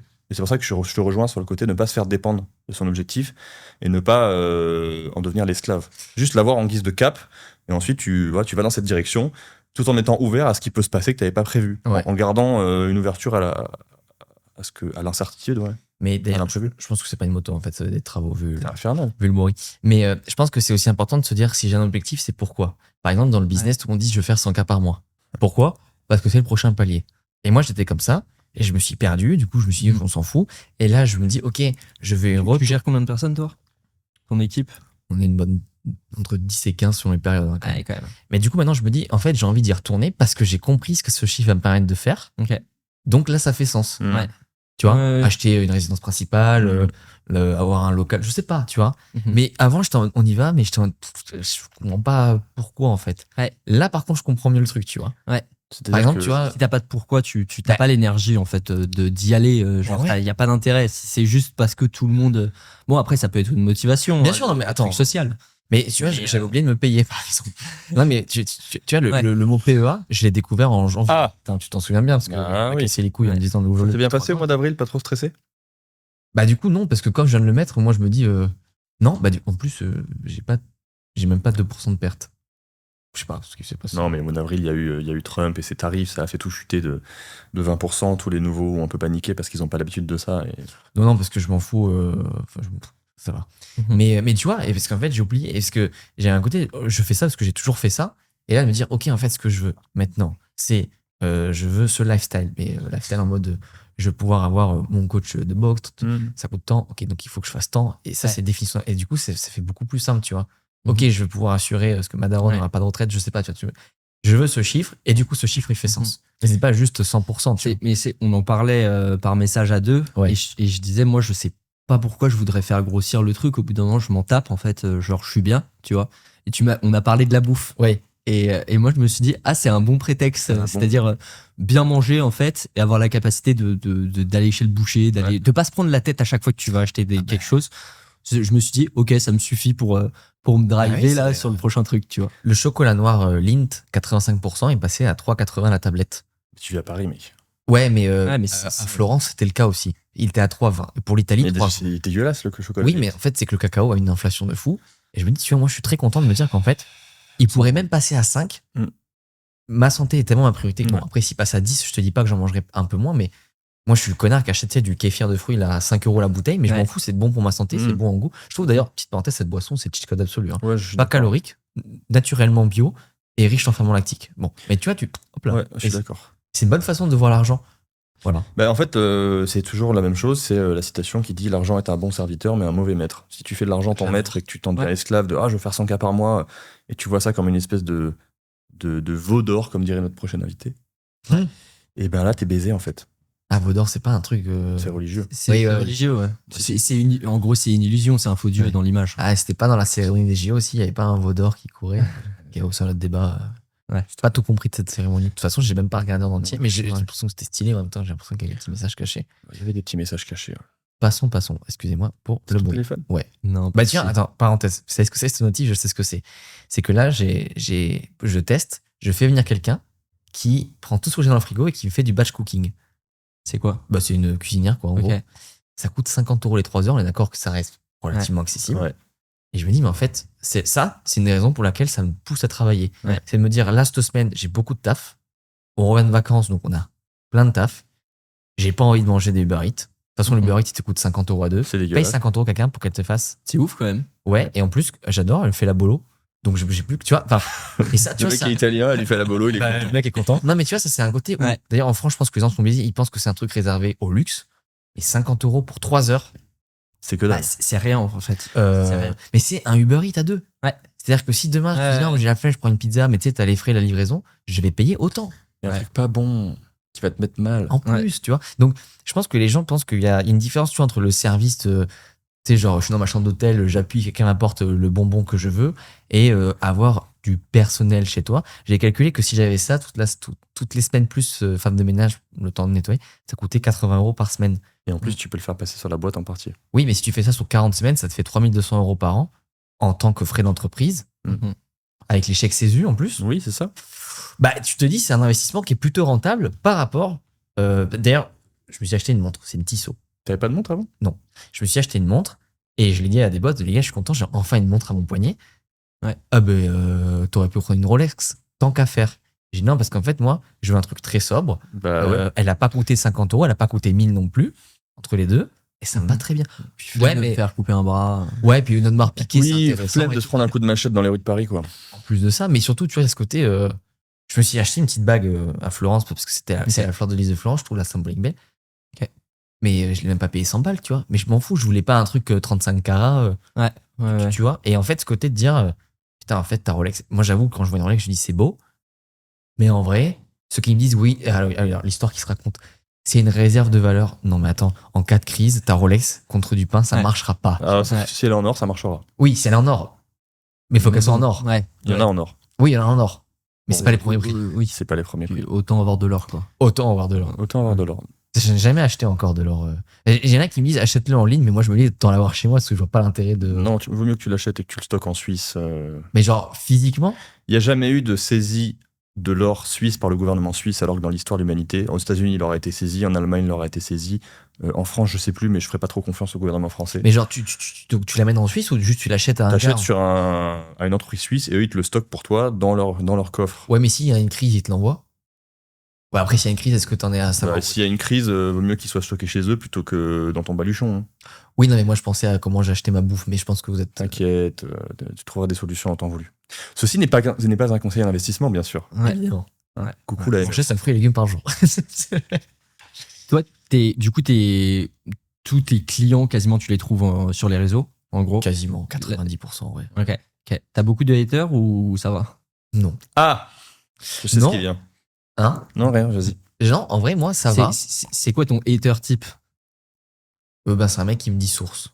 Ok. Alors, il me dit source dès que je dis quelque chose. Mais en fait, par exemple, tu vois, moi, je suis très fan de la relance métabolique. Manger plus pour Ok. perdre du poids quand on. Ouais. Mais scientifiquement, il n'y a pas trop de preuves. Et moi, je m'en tape. Ça fonctionne très bien. C'est marrant parce que c'est une question qu'on a, c'est la boîte à complot. C'est as-tu une théorie du complot favorite par rapport justement au sujet qu'on traite? Et il n'y a pas besoin de la justifier, c'est-à-dire on s'en tape, tu vois. Et émotionnellement, tu te dirais, ah, c'est peut-être probable, et puis après on verra, tu vois. Bah, je suis convaincu que les gens mangent. En fait, qu'on pourrait et devrait tous manger quasiment le double de ce qu'on mange. Ok. Parce que je connais personne qui est en surpoids parce qu'il mange trop de bons aliments. Ok. À la limite, il y a une petite couche de gras de 3-5 kilos qui n'est pas dangereuse pour la santé. Mais quand tu prends les gens en surpoids, c'est soit parce qu'ils mangent mal, Mhm. donc des mauvais produits, soit parce qu'ils mangent trop industriel, Ou trop au resto, parce que de toute façon, c'est en sauce, C'est ce ça. genre de trucs. donc et- trop industriel quelque part, Ok. Trop frit, trop trop machin. frit, trop Ouais. inflammable, soit ils mangent pas assez et leur métabolisme est juste au ralenti. Mm. Je connais personne qui me dit, bah, moi, objectivement, tous les jours, j'ai une super salade de riz noir aux œufs et j'arrive pas à perdre du poids. Tu vois? Oui, il y a forcément un problème au niveau hormonal, au niveau Voilà. métabolique, au niveau digestif, au niveau du système nerveux. Il y a forcément quelque chose de plus profond à aller chercher. Mais j'apprends à prendre beaucoup de hauteur par rapport aux haters de base parce que moi aussi, tu sais, quand j'ai quelque chose que j'aime pas sur internet, je me dis, ouais, mais je me dis, en fait, tu connais pas la personne, Ouais. c'est ce qu'est le monde, donc arrête de détester les gens comme ça. Mhm. Parce que d'ailleurs, j'ai adoré des gens que j'aimais pas sur internet et inversement. Ouais, Ouais. J'ai détesté des gens que j'adorais sur celui-là, il fait plus mal. L'autre, à la limite, c'est une bonne surprise. ouais. Et du coup, je me dis, moi, quelqu'un qui est pas d'accord, Tu t'en peut-être que c'est, il passe un mauvais moment. Ouais. Peut-être que moi, je lui dis, ça, c'est pas grave et que lui, il a perdu sa mère, ça, donc il va le prendre personnellement. Donc, Et puis même, il y a le truc de l'écrit, où tu sais pas quelle intonation c'est ça. le mec a derrière. Et d'ailleurs, je pense que c'est un des trucs de dispute les plus fréquents. Par exemple, tu prendrais un couple, Ouais. l'écrit. Parce que, en fait, les gens. Heureusement qu'il y a les emojis. Tu vois, non, mais c'est un truc tout con. Hein. C'est fou. Mais les gens, sinon, ils vont projeter sur le message de la colère ou un truc comme ça. et ils vont péter un plomb. Et ce qui se passe sur les réseaux, c'est tu vois, tu mets pas forcément un bonjour à tout le monde, ou tu mets pas, et les gens direct, tu sais, ça peut paraître un peu sec et tout, alors que derrière, le mec, ils s'en bat les couilles. En plus, s'il n'y a pas d'emoji, tu penses que la personne te fait la gueule, quoi. Ouais. Avec ma copine, on a tous nos mots de passe en commun. Ok. Moi, je sais que ça peut surprendre beaucoup de gens. Donc, c'est qu'elle veut aller sur mon Insta, elle va sur mon Insta. Mais en même temps, j'ai rien à cacher. Et je lui dis, mais si un jour, toi ou moi, on tombe sur un message où on a un doute, oublions pas que c'est dans un contexte, enfin, on n'a pas le contexte, tu vois. Ouais. Imaginons, je sais pas, je réponds à la story d'une fille qui était avec moi au lycée et je dis, ah putain, j'aimerais trop te revoir. Peut-être qu'elle va le prendre en mode, mais comment ça? Moi, je dis, mais non, en fait, on était à côté en maths, ça me ferait marrer de boire un café avec elle, tu vois. Ouais. Il n'y a rien d'intime. Mais donc, Il faut contextualiser. il faut toujours compter. Et surtout dire, toi, tu voulais dire quoi dans ce message? Mais en fait, c'est le même principe que lors des débats. Les gens s'embrouillent parce qu'ils parlent pas depuis le même paradigme, le même contexte, en fait. Putain, les débats, tu sais que moi, j'étais, surtout pendant la période de confinement, j'étais à fond politique et tout. Je Ouais. suis. Ah, moi, avant aussi. Ah ouais, maintenant, je suis sorti. totalement Mais sorti. d'ailleurs, quand on s'est connus, j'étais. Oui, bah, pas de bonne période. c'est parce qu'on avait des idées en commun et qu'on accrochait là-dessus, qu'on s'est rencontrés finalement. Quelle rencontre. Ensuite, on a accroché sur des trucs plus profonds, mais moi, j'étais pareil là-dedans à fond dans cette période. Et en Ça fait, bouffe tellement. Mais en fait, c'est nul. Enfin, ma théorie, c'est que la période Covid a généré un tel stress qu'elle nous a pour beaucoup fait régresser dans quelque chose de très binaire, de très manichéen, Bah, de très centré sur soi-même et en position défensive, en position de stress. Et du coup, on était votre agressif. prochain invité dirait qu'il y a un creux gamma, quoi. Voilà. Ouais. Mais de toute façon, il y a une énorme polarisation les 15-20 dernières années, globalement. Les gens sont beaucoup plus dans les extrêmes et tout. Et puis, il y a pas de. C'est un monde d'enfants, en fait. Tu Ouais. regardes, c'est un monde d'enfants. Les mecs se disputent. Ah, mais alors, les trucs des droits de douane, moi, j'ai l'impression que c'est un jeu vidéo. Ouais, c'est 140. Et ben, ce sera 160%. Et je me dis, mais. Mais c'est à l'image du monde entier. Ouais. c'est Et ça je me que dis, c'est- attends, mais Ouais. on parle quand même de nos finances, tu vois, c'est quand même Non, mais c'est. cours de bits. Faut joujou. Non, mais c'est ça. Ouais. Oui, non, mais c'est terrible. Mais du coup, c'est pour ça, j'essaie de prendre un maximum de recul sur ça. Ouais. Et de me dire, s'il pense ça, il a peut-être des bonnes raisons de le penser. Et s'il n'a pas de bonnes raisons, bah, il fera son bout de Est-ce chemin. que, Et de toute façon, tu changeras pas le monde. Donc, au bout d'un moment. J'ai accepté ça Ouais. aussi. Est-ce que tu as des clients qui ont cette habitude de consommer énormément de contenu de news et donc de contenu anxiogène et Est-ce que tu vas taper là-dedans, toi, parfois avec les est-ce gens que tu qui vas a- les amener à essayer de changer ça ou pas? Bah, peut-être pas sur 6 mois, hein, parce que quand même, quand t'as 30 Ouais. kilos à perdre, on a des priorités. Ouais. Même quand on a 10, parce qu'en fait, quand t'as que 10 kilos à perdre et que ça fait 5 ans que t'arrives pas à les perdre, tu manges pas assez et que tu dors 5 heures, il y a déjà pas mal de taf. Le après, terrain est déjà bien abîmé. Ouais. Nous, on a à peu près un tiers des clients qui, après 6 mois, renouvellent sur 6 ou 12 mois. Là, Ok. quand le client, du coup, 6 plus 12, il fait 18 mois avec toi, Tu peux aller taper sur des trucs comme ça aussi. Je ouais. peux aller sur des sujets plus profonds. Ouais. Là, on a un Ouais. client, il a renouvelé pour l'année et il a déjà fait 6 mois. Bon, Mm. déjà, je suis super content parce que tu t'attaches un peu aussi à tes clients quand même. Mhm. Je me dis, ouais, 18 mois, on attend de. Mm. Tu vois, il y a des enfants. Je dis, bon, on a dit qu'on verrait quoi manger pour tes enfants. Là, on peut vraiment passer un mois entier Ouais. à voir selon les âges qu'est-ce qui est intéressant pour la croissance et tout. Mm. Tu vois, parce qu'en 6 mois, si je fais un mois pour tes enfants, je t'ai un peu oublié quand même, tu vois. C'est. Ouais, clairement. Ok. Ok. Toi, comment, genre, Meryl et toi, donc Meryl qui t'a fait avec toi, vous gérez elle gère le stress bien, elle, par rapport à toi. Vous gérez comment le stress à deux, justement, pour. Est-ce que tu vois, Ouais. t'observes une différence Oui. fondamentale? Elle, c'est comme ça. Ok. Ok. Et moi, en fait, c'est un peu tout le temps. Ok. Donc, c'est-à-dire qu'elle, en fait, elle est pas tant stressée. Par contre, d'un coup, je sais pas ce qui va se passer. Elle va être en mode putain, faut que je fasse un truc. Enfin, Ouais. faut que je fasse ça, j'ai oublié de le faire. J'ai mis 22h, tu vois. Ouais. Et là, par contre, ça va être j'y pense tout le temps. Très. Tu sais, c'est latent. Par exemple, Ok. moi, la semaine dernière, il y a un client, il nous a fait un message, ça arrive de temps en temps. En fait, je trouve que ce que vous faites, c'est. Enfin, je suis pas contente et ça arrive. Ouais. C'est peut-être 1 sur je sais pas combien. Ça m'a impacté toute la semaine. Je me dis, putain, c'est pas normal que ça me prenne autant la tête. Et Ouais. Meryl, elle était en mode, non, mais c'est bon, on lui a répondu, on peut passer à autre chose. Et moi, je t'en mode, Ouais. attends, mais quand même, peut-être. Tu vois, c'est très dur. En Ouais, fait, des c'est pathos surtout très que différents, t'es- très t'es pas fait pour travailler avec tout le monde au bout d'un moment, tu vois. Genre, Oui, non, mais surtout quand le mec me dit, écoute, le programme, il est pas assez personnalisé, bah, montre-moi que c'est le cas.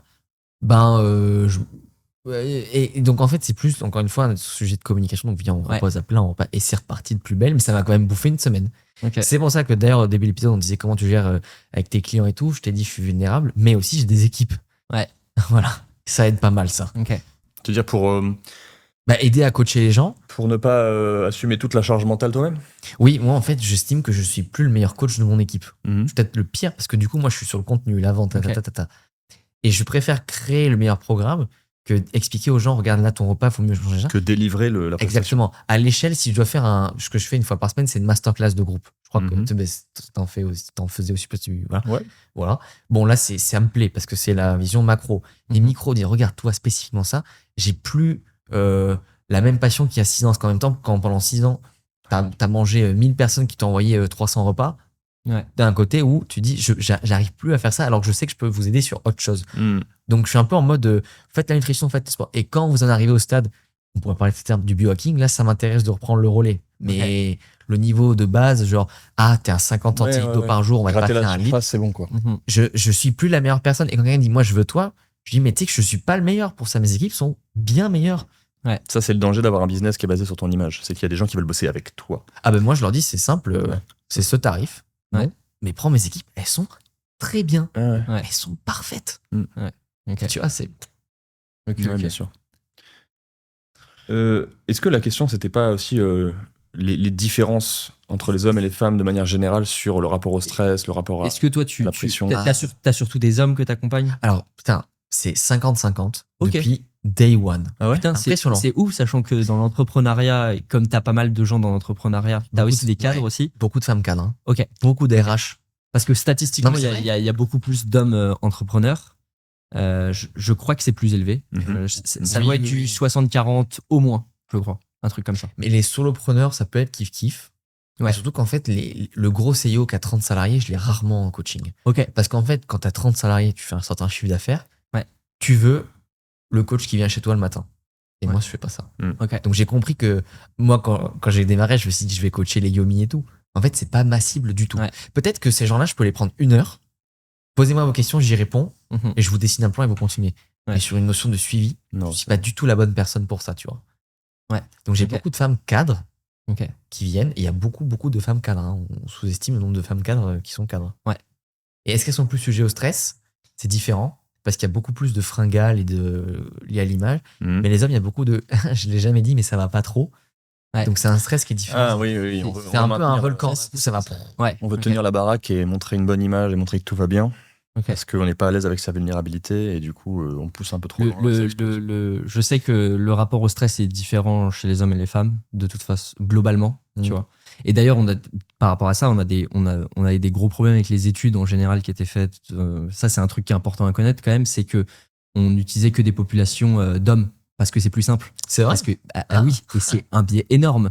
Du coup, tu prévoyais de faire des médicaments pour les femmes ou ce genre de trucs, mais avec des échantillons parfois, enfin pour les hommes et les femmes en réalité, mais avec des échantillons que d'hommes, parce que c'est plus galère en fait à faire rentrer dans les. Il y a plus de variables parasites en termes scientifiques. D'un point de vue, il y a plus de variables parasites avec les cycles menstruels. En fait, c'est pas le même rythme. Mais du coup, réel, en fait, galère. Ça complique le fait de faire de la science. De quoi? Ça demande aux scientifiques de bosser un peu plus, quoi. Ouais, oui. Et... tu vois, le cycle menstruel, par exemple, on le prend en compte sur la programmation sportive. Quand tu es dans la phase folliculaire, c'est pas pareil que quand tu l'es pas. Enfin, tu vois, les taux de fer. Une femme quand même. La phase folliculaire, c'est à quel moment? Oula, attends. J'ai un trou de mémoire énorme. Il y a la phase glutéale. C'est juste avant. C'est juste avant les règles. Attends, j'ai un énorme trou de mémoire en direct, c'est terrible. Mais je crois que c'est non, mais c'est pas grave. Hein, je crois que c'est ça. Au pire, mais voilà, les gens iront vérifier. Tu vois, c'est la phase où on augmente les taux de fer chez les femmes. Il y a 4 phases, non? Il y a 4 phases. Il y a la lutéale, la folliculaire. Une semaine chaque. Et il y a le cycle menstruel. Et il y en a une autre que j'ai. Ovulation. Oui. Ok, voilà. C'est bon, je les ai. Et l'ovulation, c'est la dernière phase, théoriquement. Et tu vois, c'est vachement intéressant de faire varier les taux de fer selon ça, parce que une femme, quand elle se vide de son sang, elle se vide de son fer. Et je précise que quand vous faites une prise de sang et que vous êtes carencé, c'est pas j'ai une déficience, c'est une carence, c'est comme dire ok, je suis endetté. C'est pas je suis un déficit et la banque, je suis endetté. C'est pareil pour la carence. J'adore les métaphores santé business parce que les gens comprennent tout. C'est les mêmes fondamentaux. Santé, économie, c'est les mêmes. D'ailleurs, je trouve que le cardio, c'est de la prestation de service. Et non, mais en mode, il faut toujours en faire pour progresser.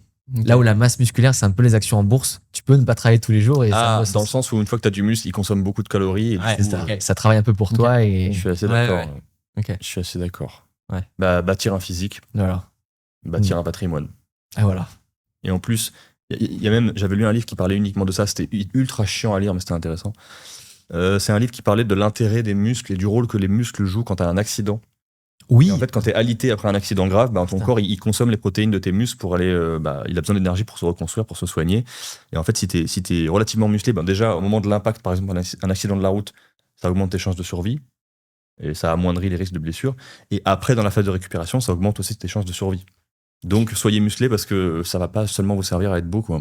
Et la densité osseuse augmente aussi avec la masse musculaire. Et oui. Et donc, en cas d'impact de voiture, il y avait une étude que j'avais lue à l'époque quand j'avais fait mes études.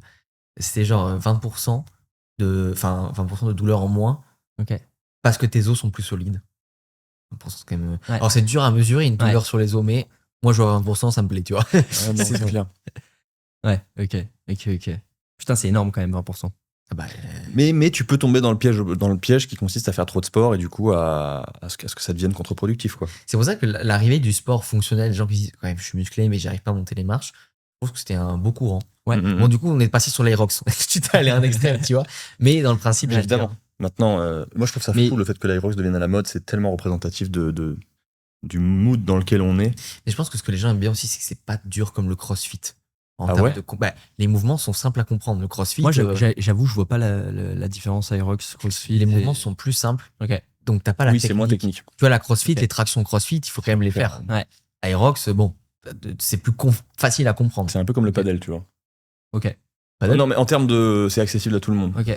Mais d'ailleurs, je pense que les gens oublient aussi de faire un sport plaisir. Ouais. Moi, je fais que ça maintenant. Sport plaisir. Ouais. Ouais, c'est très bien. Je fais que ça. Je fais quasiment plus que des kettlebells, des tractions, des pompes, des dips. Je me régale. Et moi, ma salle de sport, j'en peux plus course. parce qu'elle est trop basse sous plafond, je deviens fou. Ah, l'enfer. Et du coup, je pense que je vais me remettre à un sport, mais tu sais, genre un sport de raquette. En fait, les sports de raquette, c'est quand même marrant. Ça défoule. C'est juste cher. Ouais, Ça c'est triste quand même que la plupart des gens oublient que ça peut être juste un bon moment de plaisir et faire du sport en même temps, tu vois. On est encore dans cette logique utilitariste. Ouais. Je vais faire du sport pour avoir un résultat. Mais en même temps, c'est bien de se dire, j'aime pas la muscu, mais je le fais pour travailler la masse musculaire. Ouais.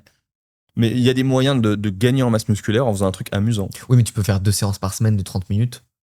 Ça peut toujours passer. Après, si tu vas 6 fois par semaine. Mais oui, t'as l'escalade, la natation. Mais tu vois, un mec qui fait du tennis et il dit, moi, en fait, ça fait 15 ans, j'ai un côté un peu décalé. Bah, viens, on fait 2 séances de 30 minutes.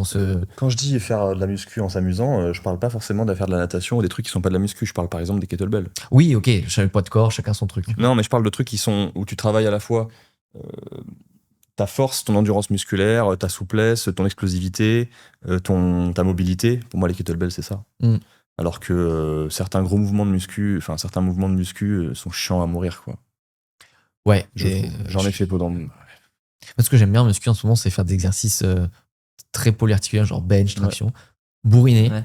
Et une fois que c'est fait, c'est bon parce que je me suis rendu compte, pour vous donner une idée, moi, la première fois que je fais du bench, j'ai fait 5 reps à 20 kilos, la barre à vide.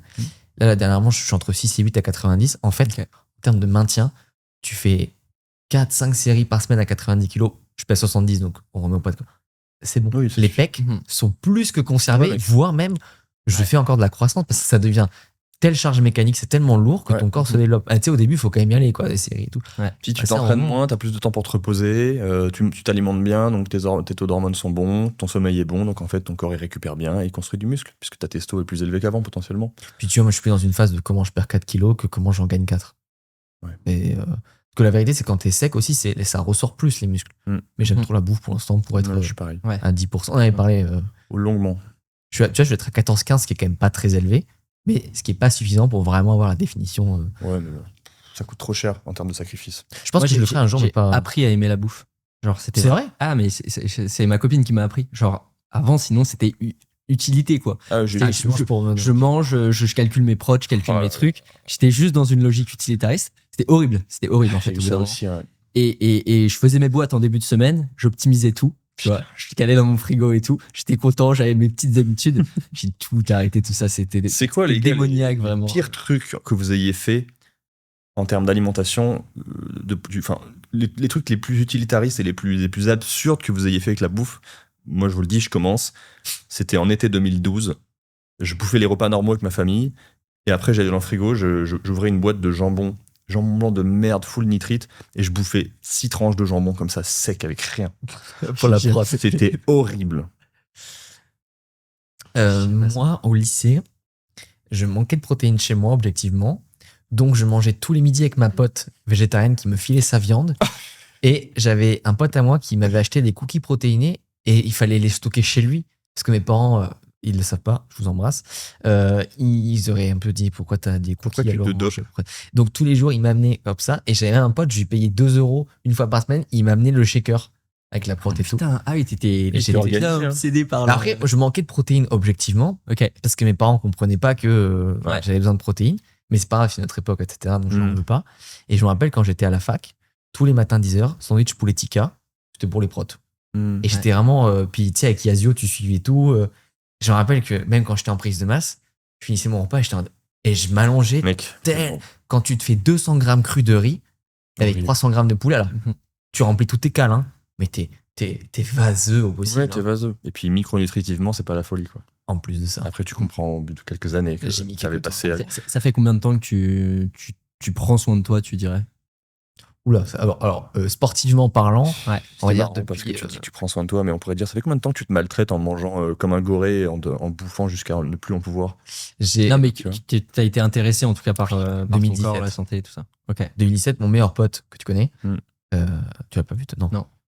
45 cm de tour de bras, Il est solide. il est vraiment solide. Il a une petite salle de muscu chez lui, enfin, tu sais, Ok. je m'intéresse, je me dis, bon, on va quand même s'inscrire à Basic Fit. Et en vrai, je suis très content de l'avoir fait, tu vois. Mhm. C'est génial. Ok.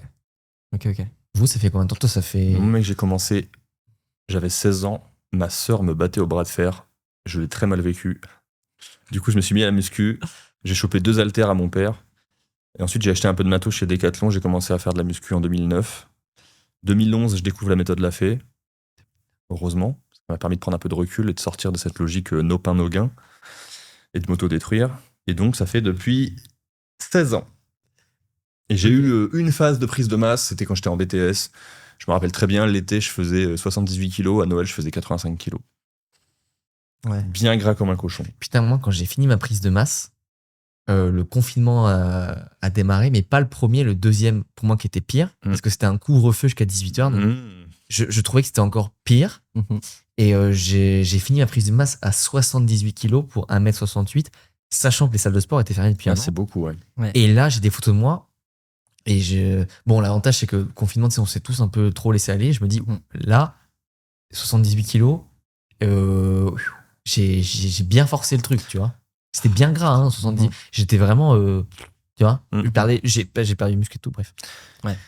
Le confinement, moi, c'est le moment où je me suis mis à le faire plus de sport. Je faisais du sport tous les jours, j'avais besoin. Ouais. Je faisais au moins 40 minutes par jour. Et j'avais commencé avant. Moi, j'ai pas mal de frères et tout. On se motivait, on faisait du sport ensemble et tout. C'était cool.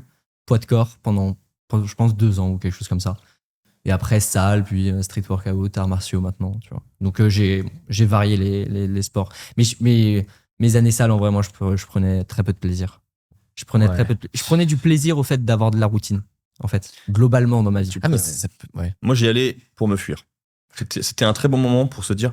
Alors, je me le disais pas parce que j'en avais pas conscience, mais quand tu vas pas bien, comme c'était mon cas, et que tu as besoin de te fuir et de te couper de toi-même pour réussir à fonctionner à peu près, bah, la muscu, c'est une très bonne excuse. Et en plus, ça te permet de mieux supporter la douleur de l'échec des séries longues ou courtes, enfin, t'as compris.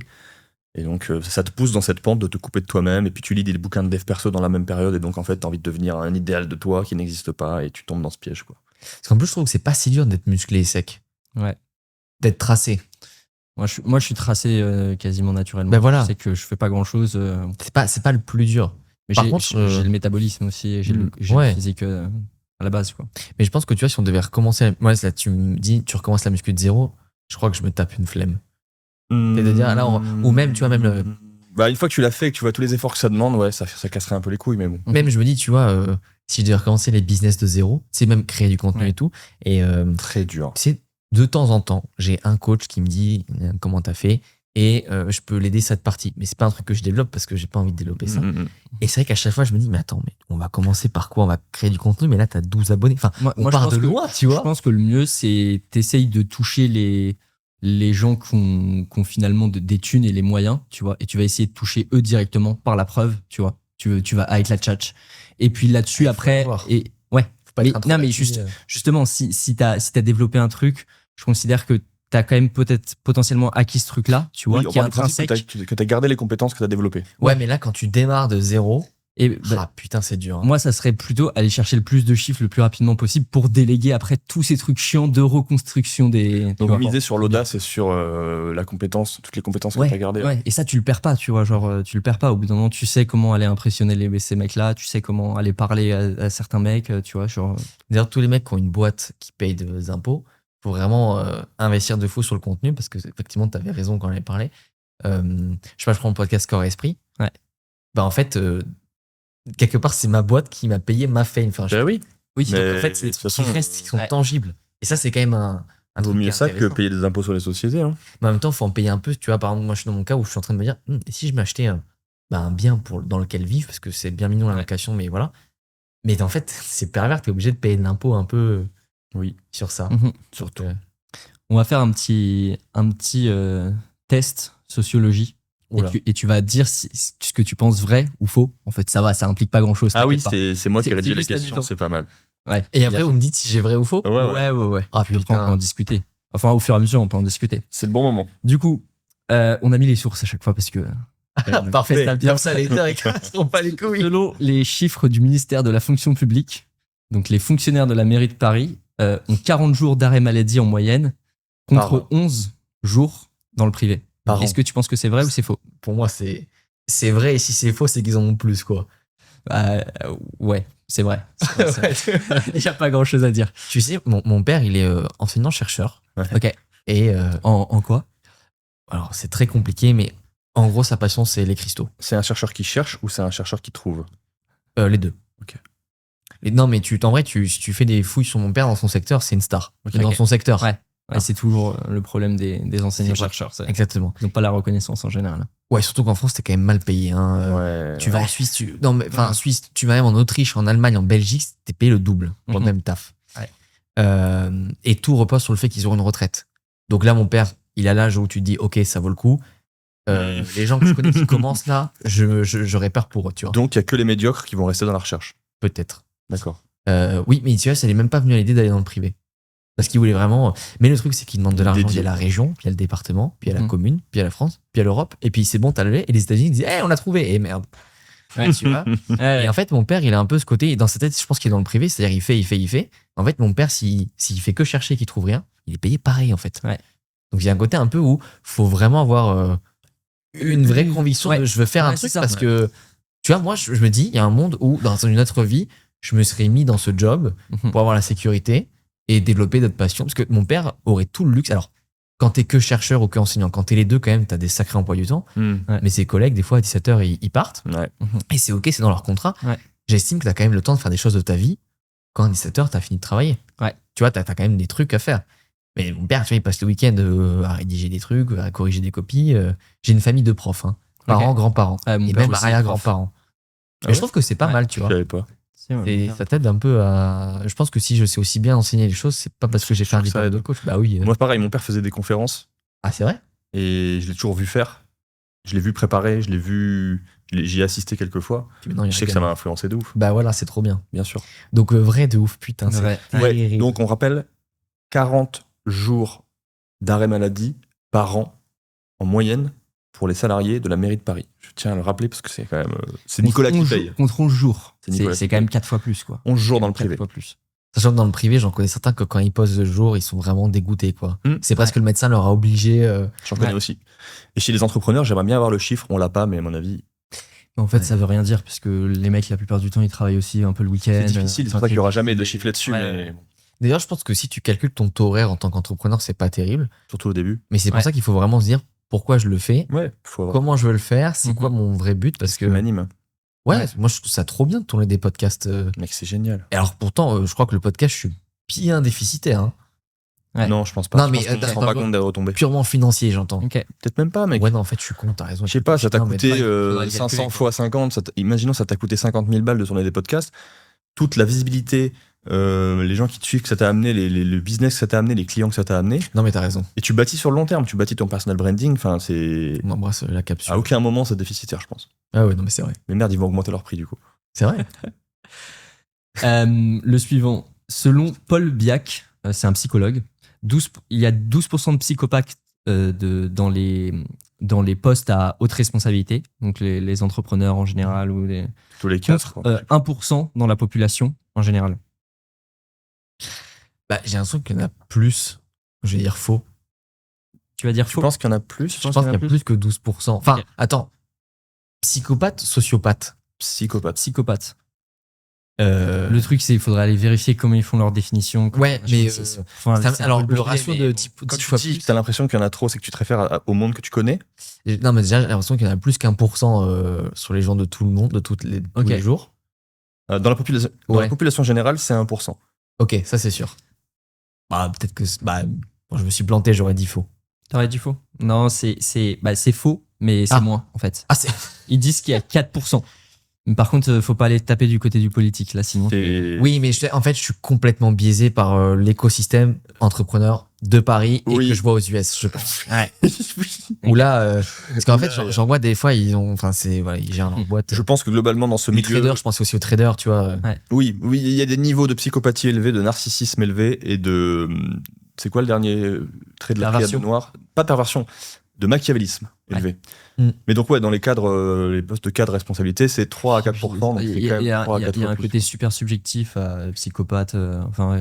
Tu peux le définir et tout, mais quelle variable tu fais rentrer, quelle autre tu ne fais pas rentrer. Mais par contre, d'ailleurs, j'incite tous les gens qui nous écoutent, qui sont profondément convaincus d'avoir une bonne intuition, de vraiment l'écouter. Oh là là. Parce que C'est moi, le je ne truc l'ai le pas plus écouté. important. Et là, je commence à me reconnecter à ça. Alors, je dis pas qu'en une poignée de main, je sens tout, c'est pas vrai. Ouais. Mais tu sais, il y a quand même un côté j'y vais pas. Mhm. Tu vois, on a recruté une nouvelle CM là. J'ai vu son formulaire, on s'est appelé. J'avais déjà envie de dire, bon, on va vérifier tes compétences, mais déjà, je le sens bien. Tu vois, il y a des trucs, tu sens vraiment. C'est dingue, quoi. Ouais. Et en fait, des fois, on se dit en business, faut pas écouter parce que c'est. Non, Jeff Bezos, il dit, j'ai jamais pris mes décisions sur la logique, mais sur l'intuition. Bon, c'est un exemple, ça veut pas tout dire, mais ça veut quand même dire que tu peux faire des trucs sympas avec l'intuition. Ouais, vraiment. Vraiment. Pour moi, c'est au pire des cas, tu perds une fois de temps en temps, mais le coup où t'aurais pu te planter, tu vois, et que tu l'as pas écouté, bah là, ça fait chier, Mm. tu vois. Donc, même si tu te trompes dans 50% des cas avec ton intuition, tu sais, parce que, en fait, c'est plus, tu vas plus détecter quand c'est mauvais que quand c'est bon, en réalité. Ouais. Tu vas avoir l'intuition de, ah là, il y a un truc qu'il faut pas. Parce que sinon, tu te dis, bah tranquille, en fait, tu te poses pas la question. Et donc là-dessus, même si tu te trompes une fois sur deux, bah c'est pas grave, la fois sur deux où tu t'es pas trompé, bah ça suffit pour justement faire grossir un truc. Et puis c'est peut-être même pas la personne en face, c'est peut-être juste la relation. Donc c'est aussi à prendre en compte. Donc Tu dis un truc souvent que je trouve intéressant, c'est que on se fie. Tout à l'heure, on disait l'argent est un bon serviteur et un mauvais maître. Le mental, c'est exactement pareil. Si tu considères que le mental est ton maître et que tu Ouais. te réfères toujours au mental, tu vas suivre des faux signaux parce qu'en fait, le mental, c'est qu'une partie. il n'a pas le de- monopole de la clairvoyance. Je pense qu'en Occident, on pense ça, mais il faudrait. Là, c'est là où c'est énorme intéressant erreur. de s'écouter. Il y a la sensation, il y a l'émotion, il y a le cœur, il y a la sensation, il y a les tripes qui sont là depuis bien plus longtemps que nos petits lobes frontaux qu'on a Ouais. développés il y a quelques milliers d'années. Ouais, c'est. Et en fait, on a oublié à quel point c'était important d'écouter ces signaux-là. Et on s'en est complètement coupé. Et ça m'a fait perdre, objectivement, en plus de beaucoup de temps, des dizaines de milliers d'euros de pas écouter mon intuition. Et moi, je joue à ça là en ce moment, c'est d'écrire à chaque fois que j'ai une mauvaise intuition, mais que je veux quand même la suivre pour aller voir. Et comme ça, tu peux remarquer, tu vois. Et tu te biaises Et pas de là, te dire, j'ai une dernièrement, mauvaise- dernièrement, je me disais, je voulais me faire coacher. Ouais. Je savais que c'était une mauvaise idée. Oh. J'y suis allé, tu vois, et j'avais besoin d'aller regoûter au truc. Tu sais, un peu comme, tu vois, moi je donne souvent l'exemple, il y a une meuf toxique, tu sais que tu vas potentiellement. Mais tu sais, t'as quand même ce truc, ah, mais j'ai quand même envie d'aller voir. Surtout qu'elles sont belles, généralement, les meufs Voilà, toxiques, c'est ça. tu vois. Non, mais faut dire la vérité, tu vois. Oui, oui, oui. Et donc, en fait, c'est surtout que la meuf toxique qui est pas forcément belle, tu t'y intéresses pas aussi. Donc, c'est. La pauvre, elle est pas belle et elle est toxique. Là, mais, Non, mais alors, là, mais il c'est y a un intéressant truc parce que que surtout tu si elle est peux pas pas belle. te permettre d'être toxique. Tu vois, il y a la toxicité, c'est un luxe en fait aussi. Tu vois. Ok, ouais, je vois ce que tu veux dire. Si t'as pas le facteur beauté, Oui. bah tu peux pas forcément te permettre. Tu vois, le mec qui se comporte comme un roi parce qu'il a tout eu, c'est parce qu'il a tout eu qu'il se comporte comme un roi. Et le facteur beauté, ça fait partie des atouts dans la vie. Voilà. Surtout Donc, chez une femme. Je pense que pour aussi écouter son intuition, c'est savoir dire non. Parce que dans mon Ouais. cas, je ne sais pas encore trop bien dire non. Mhm. Mais du coup, maintenant que je réécoute mon intuition, quand je vois que les gens en abusent, j'arrive à le dire Tu facilement. pourras nous les donner à la fin du tournage, les compléments? Oui, si tu veux. Tu vois? Ah Non, mais Putain. Quel boss. Quel boss. Merci. Texto, Non, mais direct. c'est des copains, ils ont besoin de compléments. Franchement, c'est un régal. Non, mais t'as trop bon cœur, mais c'est bien, ne change Non, pas. mais alors, j'ai bon cœur, mais tu m'aurais demandé. Enfin. Bon, ouais, ça, c'est mon côté. Tu vois, là, moi, ça me semble Ouais. évident de te filer ça. Oui, mais Navio, après- il va vous faire un après, code peut-être sous pression avec moins 80%. C'est ça, hein. Moins 110%, je vous paye pour que vous achetiez chez moi. Non, mais Question, là, c'était T'es sous pression. Non, mais tu vois, c'est vachement Ouais. important. Mais l'intuition, c'est. Mais en fait, c'est aussi, tu vois, là, il t'a demandé, tu t'es même pas posé la question. Tu vois, c'est plus ça. Oui, parce que je suis en sécurité. Ouais, aussi. Mais, Ouais, quartier, comme ça. mais même à un endroit où t'es en sécurité, tu vois, t'es avec ta copine, t'es en sécurité, mais Oui. ça n'empêche qu'il y a des trucs que t'as pas envie de faire. Sauf que, Bah oui. tu sais, on connaît tous ces gens qui font oui. Puis, en fait, derrière, il y a pas d'engagement. Tu vois, pose-toi avec toi-même, réfléchis une seconde au moins, tu vois. Et ça demande un effort, en fait. Ça demande l'effort d'aller regarder en soi. Et la plupart des gens, tu sais, quand t'es sur la discussion, tu peux être juste sur de la surface, en fait, et tu prends pas vraiment le temps. tu vois. Complètement. Pour finir, la dernière question. Sondage de l'IFOP, il y a 58 en 2023. Précisé, 58% des Français considèrent le travail avant tout comme une contrainte nécessaire pour subvenir à leurs besoins plutôt qu'un plaisir. Ça me semble vrai. Si c'est faux, c'est plus que 58. Ok. Ouais, non, mais c'est vrai. Ok. C'est vrai, mec. 58% des gens souffrent au travail. Sachant que dans les 42%, t'en as qui s'écoutent pas. Ouais. Ah oui. Dans les 42%, il y en a qui se racontent une belle histoire à eux-mêmes pour pouvoir dormir la nuit. Et de toute façon, c'est du déclaratif. Oui. La corrélation entre ce qu'on fait et ce qu'on dit, Elle est très faible. elle est éclatée. En fait, ça vaut rien ces putains de sondages. Merci l'IFOP, vous servez à rien. J'espère qu'on vous paye pas avec nos impôts. On paye pas avec nos impôts, l'IFOP. Je sais pas. C'est pas Bernard Arnault C'est qui le paye. C'est quoi parce que j'ai l'IFOP, mais c'est quoi le nom complet du truc? Je sais pas, mais c'est le genre de truc où ils tournent les questions d'une certaine façon pour orienter les réponses. Alors, vous De toute savez façon, que c'est tout le temps On ça. sait pas hein. qui c'est qui a été sondé, on sait pas si c'était dans le 16e ou si c'était C'est super dur de faire un bon questionnaire. hein. il y a actuellement, juste parenthèse, Valorant a fait une super vidéo là qui est sortie Mhm. sur l'optimisme. Ok. Et il disait que, d'après les stats, 90% des jeunes de notre âge sont pessimistes à l'avenir. Bien sûr. Ouais. Et moi, je suis hyper optimiste. Hein. Moi aussi. bon, Ah, moi, je suis un optimiste éternel. Tu pourras pas m'ôter déjà, je suis en vie, c'est génial, tu vois. Enfin, Ouais, moi je me dis que Tout ça va sur bien tout, se passer. sur tout, C'est- mais oui, Je fais confiance à la capacité de la nature à s'autoréguler. ouais, et je fais aussi confiance. Les darwiniens. Pour, Ouais, moi, je fais aussi confiance à l'homme, tu vois, bizarrement. Oui, moi Ouais. aussi. Pas bizarrement. Mais Et en fait, c'est très souvent parce que on a accès à des problèmes qui nous dépassent largement. Et c'est aussi pour ça qu'on est des pessimistes. Parce qu'on a accès, les registres de, si tu regardes un peu les informations, c'est que des crises tout le temps. Bah oui. Et donc, comment être optimiste si tu regardes ce genre de truc? Bah, tu peux pas. Mais parce que et les gens se rendent pas compte que la plus grande manipulation dans ça, c'est pas le fait qu'il y ait ces crises, c'est le fait que ça soit que ça qui soit mis devant, tu vois. Les gens pensent très souvent qu'une manipulation, c'est le fait de changer une information ou ce genre de truc. C'est pas ça. C'est de présenter une information qui va omnubiler la population plutôt qu'une autre. Tu vois, c'est d'attirer l'attention avec de la merde potentiellement. Et d'ailleurs, c'est ce qu'on voit les 20-30 dernières années, les politiciens, avec les cabinets d'influence ou ce genre de trucs, ils ont compris qu'il n'y avait aucun intérêt d'aller présenter des vrais sujets et qu'il fallait juste amuser la galerie en mettant des trucs de façade, en s'occupant des trucs dans les familles, de la pornographie, des trucs comme... C'est très bien, tu vois. Mais en fait, c'était pas le rôle des gouvernements à la base. À la base, c'était la géopolitique, c'était des trucs comme ça, tu vois. Et donc, attirer l'attention avec ce genre de trucs, c'est ne pas attirer sur les vrais problèmes. Et quand ton attention est attirée en permanence par ce genre de truc et qu'en plus, tu dors mal, tu fais pas assez de sport, voire trop de sport pour certains, tu es mal nutri, tu t'oxygènes mal et hormonalement ça va pas, nerveusement ça va pas, bah tu y es encore plus sensible et tu t'enfonces dans la dépression et on se retrouve. Je crois qu'on est plus numéro 1 en France en termes de consommation d'antidépresseurs et d'anxiolytiques, Non, mais on mais- est dans le podium. On est dans le podium. Mais en il y a général. deux trucs qui m'ont marqué dernièrement. Le premier, c'est que alors je sais pas du tout quoi penser de ça, vous savez, l'euthanasie. Honnêtement, non mais je sais pas quoi en penser. Non, on n'a pas le droit de dire euthanasie, c'est l'aide à mourir. L'aide à mourir. Ok. Bon, voilà, on va dire. Mais en tout cas, je ne sais sincèrement pas quoi en penser. Ouais. Par contre, ce que je constate, c'est que la loi est passée. 3 jours après, le PSG a gagné avec des champions. Et en fait, non mais alors moi, j'étais trop content pour le PSG. Tu vois, ce que je veux dire, c'est juste, ça m'a étonné à quel point c'est disparu vite du débat. Et parallèlement, donc moi, vous savez, j'ai la double nationalité franco-italienne. Ok. Je reçois un petit courrier à l'Italie. Vous êtes conviés à voter. Parce que l'Italie fait beaucoup de référendums. D'ailleurs, j'ai jamais vu ça. Bon. Et je dois voter sur 7 questions d'État. Ok. Je suis Putain, content. c'est trop bien. Les gars, les questions. J'appelle ma mère. Ultra orienté. Non, incompréhensible. Ah ouais? Un mot sur deux, je comprenais pas. Donc je me dis, bon, malgré tout, j'ai pas étudié l'italien. Enfin, j'ai pas fait. T'as tu sais, pas un comme- niveau Voilà. high level, quoi. Donc je dis, maman, t'as compris? Maman. Elle me dit, il y a une question qui est claire, il y en a une. C'est en gros, en Italie, il faut attendre 10 ans de vie sur place pour considérer que tu peux avoir la nationalité italienne. La question, c'est est-ce que vous voulez abaisser le seuil à 5 ans? Les autres questions, les mecs, c'est selon le décret de la loi nana, du département nana, de la commune nana, pensez-vous que de facto, nonobstant, et je suis en mode, mais alors déjà, je pense que je suis un garçon assez intelligent, je me dis, moi je capte pas. J'ai pensé aux gens sur place, je dis, et du coup, j'ai pas voté parce que je ne comprenais objectivement pas Attends, pourquoi je votais. c'était un référendum en lien avec cette loi sur l'euthanasie? Non, pardon, Rien à voir. Ok, j'ai.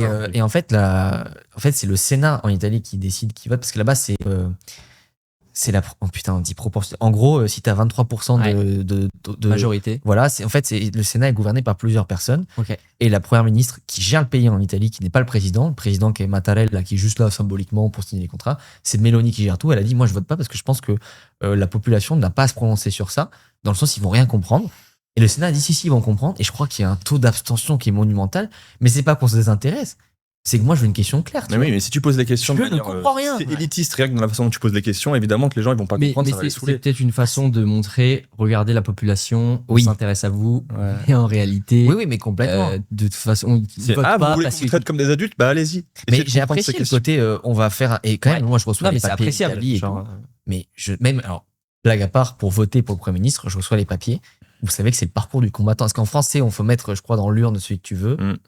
Là, en Italie, ils font entourer la bonne personne, mais je vous promets, c'est très compliqué de voter. Et du coup, j'ai jamais trop voté parce qu'à chaque fois, en fait, de toute façon, mon vote est pas pris. C'est super dur. Et j'ai appris que si je votais aux européennes, italiennes et françaises, ben, j'avais une amende parce que j'avais double vote sur l'Europe. Et Ok. double vote, tu comprends, à mon échelle, je change toute la destinée de l'Europe, quoi. Donc, faut que je choisisse pour quel pays je vote pour les européennes. C'est quand même. Dans lequel de pays tu penses que la voix du peuple est la plus écoutée, la plus respectée? Alors, faut savoir que les Italiens, c'est des énormes moutons. Des énormes moutons? Ouais, en l'Italie, enfin, J'ai la cru France- comprendre que les Portugais aussi. Je sais pas s'il y a des Portugais qui non, vont mais bien. de toute façon, on va demander à Clyde. Non mais tu t'intéresses à la manipulation des masses et tu te rends compte que c'est Ah bah pas alors. tellement un pays parti. Peut-être que tu vois Oui. des différences objectivement, mais c'est en partie lié Enfin, à la culture d'un subjectivement, pays, mais c'est plutôt, surtout mais- lié à l'époque. Et au niveau d'instruction et au niveau d'exposition au stress aussi, plus les gens sont Ouais. stressés, moins ils réfléchissent. Mais en néocortex Italie, désactivé. ouais, mais en Italie, les gens sont admiratifs de nos manifestations en France. Ils Ok. sont impressionnés par dès qu'il y a quelque chose qui nous plaît pas. Bon, après, ils pensent qu'on a toujours gagné de cause. C'est pas vraiment en Italie, je vous promets, les mecs. Il y a une blague italienne d'ailleurs qui dit que la seule fois où les Italiens descendent en place ensemble, c'est pour célébrer un titre de foot. Et je me rappelle à Palerme, premier été de Covid, Ouais. et une manifestation. Donc, moi, je me dis manifestation Covid, non. je vais pas sortir parce qu'il y aura du monde. Oh. Je pense que s'ils étaient 1000, c'était beaucoup. Et je me dis, Palerme, c'est quand même 1 million d'habitants. Enfin, 1000, c'est pas non plus. Ouais. À Bordeaux, quand il y a des. Enfin, c'est. La manif pour le pass sanitaire? Il n'y en a pas eu là-bas. Si, à Bordeaux, si. Ah non, pardon, à Palerme. Oui, Bordeaux, ouais, peut-être. ouais, ok, ils se font tondre gentiment. Ouais. Et en fait, en Italie, tout le monde, et même les gens me le disent, ils disent, nous, on accepte tout. Et c'est vrai. Par contre, ils acceptent tout, mais derrière, c'est magouille sur magouille, plus que chez nous, je pense, en moyenne. C'est-à-dire que j'ai vraiment des gens qui, ils ont un compte en banque avec 0 depuis 10 ans, ils vivent qu'au cash, quoi. Et puis, en fait, comme ils connaissent le banquier du courtier, en fait, je te connais, en fait, il y a un côté, je te fais Ouais. confiance, tu me C'est familial. Ouais, bah alors moi je Ouais. pourrais pas vivre dans cet environnement, mais je vois des mecs qui se débrouillent comme ça et qui avec 900 € par mois ont un meilleur lifestyle que nous trois. Tu veux dire Ouais. que les stéréotypes sur les Méditerranéens s'avèrent vrais? T'étouffes pas, t'étouffes. J'en ai fait tomber mon eau. Ben, en On tant en a que déjà vétéranien, parlé, je peux plus soyer et confirmer Ouais, qu'il ouais. y a certains stéréotypes qui sont vrais et que voilà. Donc je sais pas qui est le plus mouton. J'ai quand même envie de te dire que les Italiens sont. Ouais. Dieu sait que j'aime l'Italie, mais Mais peut-être qu'ils se mobilisent juste moins en fait. Ils s'en tapent. ils se parce que- reposent beaucoup sur leurs acquis là-bas. Ils disent bon, Ouais. bah regarde, rien qu'une ville comme Rome tient grâce au passé. Il n'y a rien à Rome de nouveau à aller voir. Hein. Ok. Par contre, le passé est fantastique. Ouais. Parce qu'il y a le passé romain, il y a le passé Renaissance et religieux. Mais si tu dis, donc, dans les 20 dernières années, Rome, ça a créé quoi? Des touristes. Des touristes. Si, ils ont organisé un circuit autour de la fameuse fontaine, là. Trévis, Je crois que c'est ça. fontaine de Trévis. Maintenant, ouais. il y a un circuit où tu rentres d'un côté et tu ressors de l'autre, juste pour organiser un peu le tourisme, pour que ce soit un peu moins le bordel. Voilà. Il y a le Master 1000 de Rome de tennis aussi, qui est à côté du stade olympique. Mais enfin voilà, tu vois, c'est assez. Il n'y a pas grand chose. D'ailleurs, l'Italie est un vrai pays en. Faut conclure là? Non, Bah, il est non, 14h37. Ça fait combien de temps là? T'as fini avec tes questions? 1h30. Ouais, globalement, ça fait 1h30. Ça fait 1h30. Ben, Mais en vrai, il y a on des continue 10 un 000 peu. sujets, tu vois, à aborder, mais c'est trop intéressant, j'aime trop. Je réfléchis. C'est ce D'ailleurs, les parents, les Italiens, un truc, j'ai rien à voir, mais on parle un peu de bouffe, de santé. Ils ont le culte du bon produit, ce qui Mhm. fait qu'en Italie, tu prends quand même du poids plus difficilement. Et quand tu vois un Italien en surpoids, c'est globalement la même chose, c'est que là-bas, Coca-Cola a une influence. Regardez bien la prochaine fois que vous allez en Italie, Coca-Cola Ouais, mais Et je crois que j'avais un peu vu. partout. Et il est associé à la pizza. Ouais. Il y a toujours écrit la pub, on a boit la coke et on a boit la pizza. Ok. Et en fait, moi d'ailleurs, je vous promets, les gars, si je dois boire un Coca, je trouve qu'en Italie, il a le meilleur goût. Ce qui est 100% Ouais. psychologique. Hein, Mais parce il y a des études qui avaient été faites sur Coca et Pepsi pour vérifier les gens qui disaient moi je préfère machin, puis tu leur fais des tester sans savoir ce que c'est. Dans mon inconscient, Histoire. Coca est la meilleure de Histoire, d'Ice les Tea et gens. tout, tu vois. Ouais. Parce que quand t'es en Italie, Coca, c'est partout. C'est pas comme le Mexique, hein, mais c'est partout. Et donc, l'Italien en surpoids, c'est surtout que les gens ont aussi moins de moyens pour bien manger. Mais quand l'Italien a accès aux vrais produits italiens, je vois pas. D'ailleurs, ils mangent des pâtes tous les midis. Mais T'en as pas un qui est en surpoids, tu vois. Donc, les quelques fois où j'y suis allé, j'ai eu l'impression que, bon, évidemment, il y a un niveau de consommation de produits à base de pain qui est énorme. Mais j'ai l'impression que, du coup, tous les Italiens qui n'ont pas beaucoup de moyens se rabattent sur des produits, sur plein de produits à base de farine. Et ils mangent quasiment que ça. ils mangent Ils pas sont de full protes. glucides, protéines très basses, lipides, je sais pas. Bah, l'huile Et d'olive, du coup, fromage, c'est quand même. et en plus, majoritairement, j'imagine que c'est à base de blé moderne, donc très très haut en gluten. Et je me suis dit que ça devait poser plus de problèmes qu'avant, parce que Bah, le blé originel, à la base, pousse en Sicile. Ouais. Donc, en Sicile, même Barilla, c'est avec du bon blé. ok, ils font ça avec le blé local. Ouais.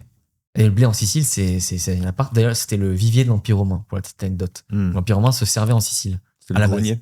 Le Le grenier. Ouais, je dis vivier. T'as dit le vivier, ouais. Ouais, Bon, c'est merci. pareil, on a compris. Grenier. T'inquiète. Donc, tu vois, c'est ça qui est intéressant. Mais en Italie, il y a vraiment ce culte du je te sers pas une tomate. Des fois, il n'y a pas le label bio, mais c'est bio par défaut. Juste que le mec, ils n'ont pas l'argent de se payer le label bio. Ils en ont Mais- rien à foutre, ouais. Par exemple, en Italie du Nord, donc on va dire de Toscane jusqu'au dessus, Ok. le sanglier est extrêmement consommé. C'est la région la plus riche, non? C'est surtout à Lombardie, C'est la région des lacs, la avec Lombardie. Milan et tout. Mm. Mais en fait, le sanglier, Mhm. contrairement au bœuf, c'est un animal.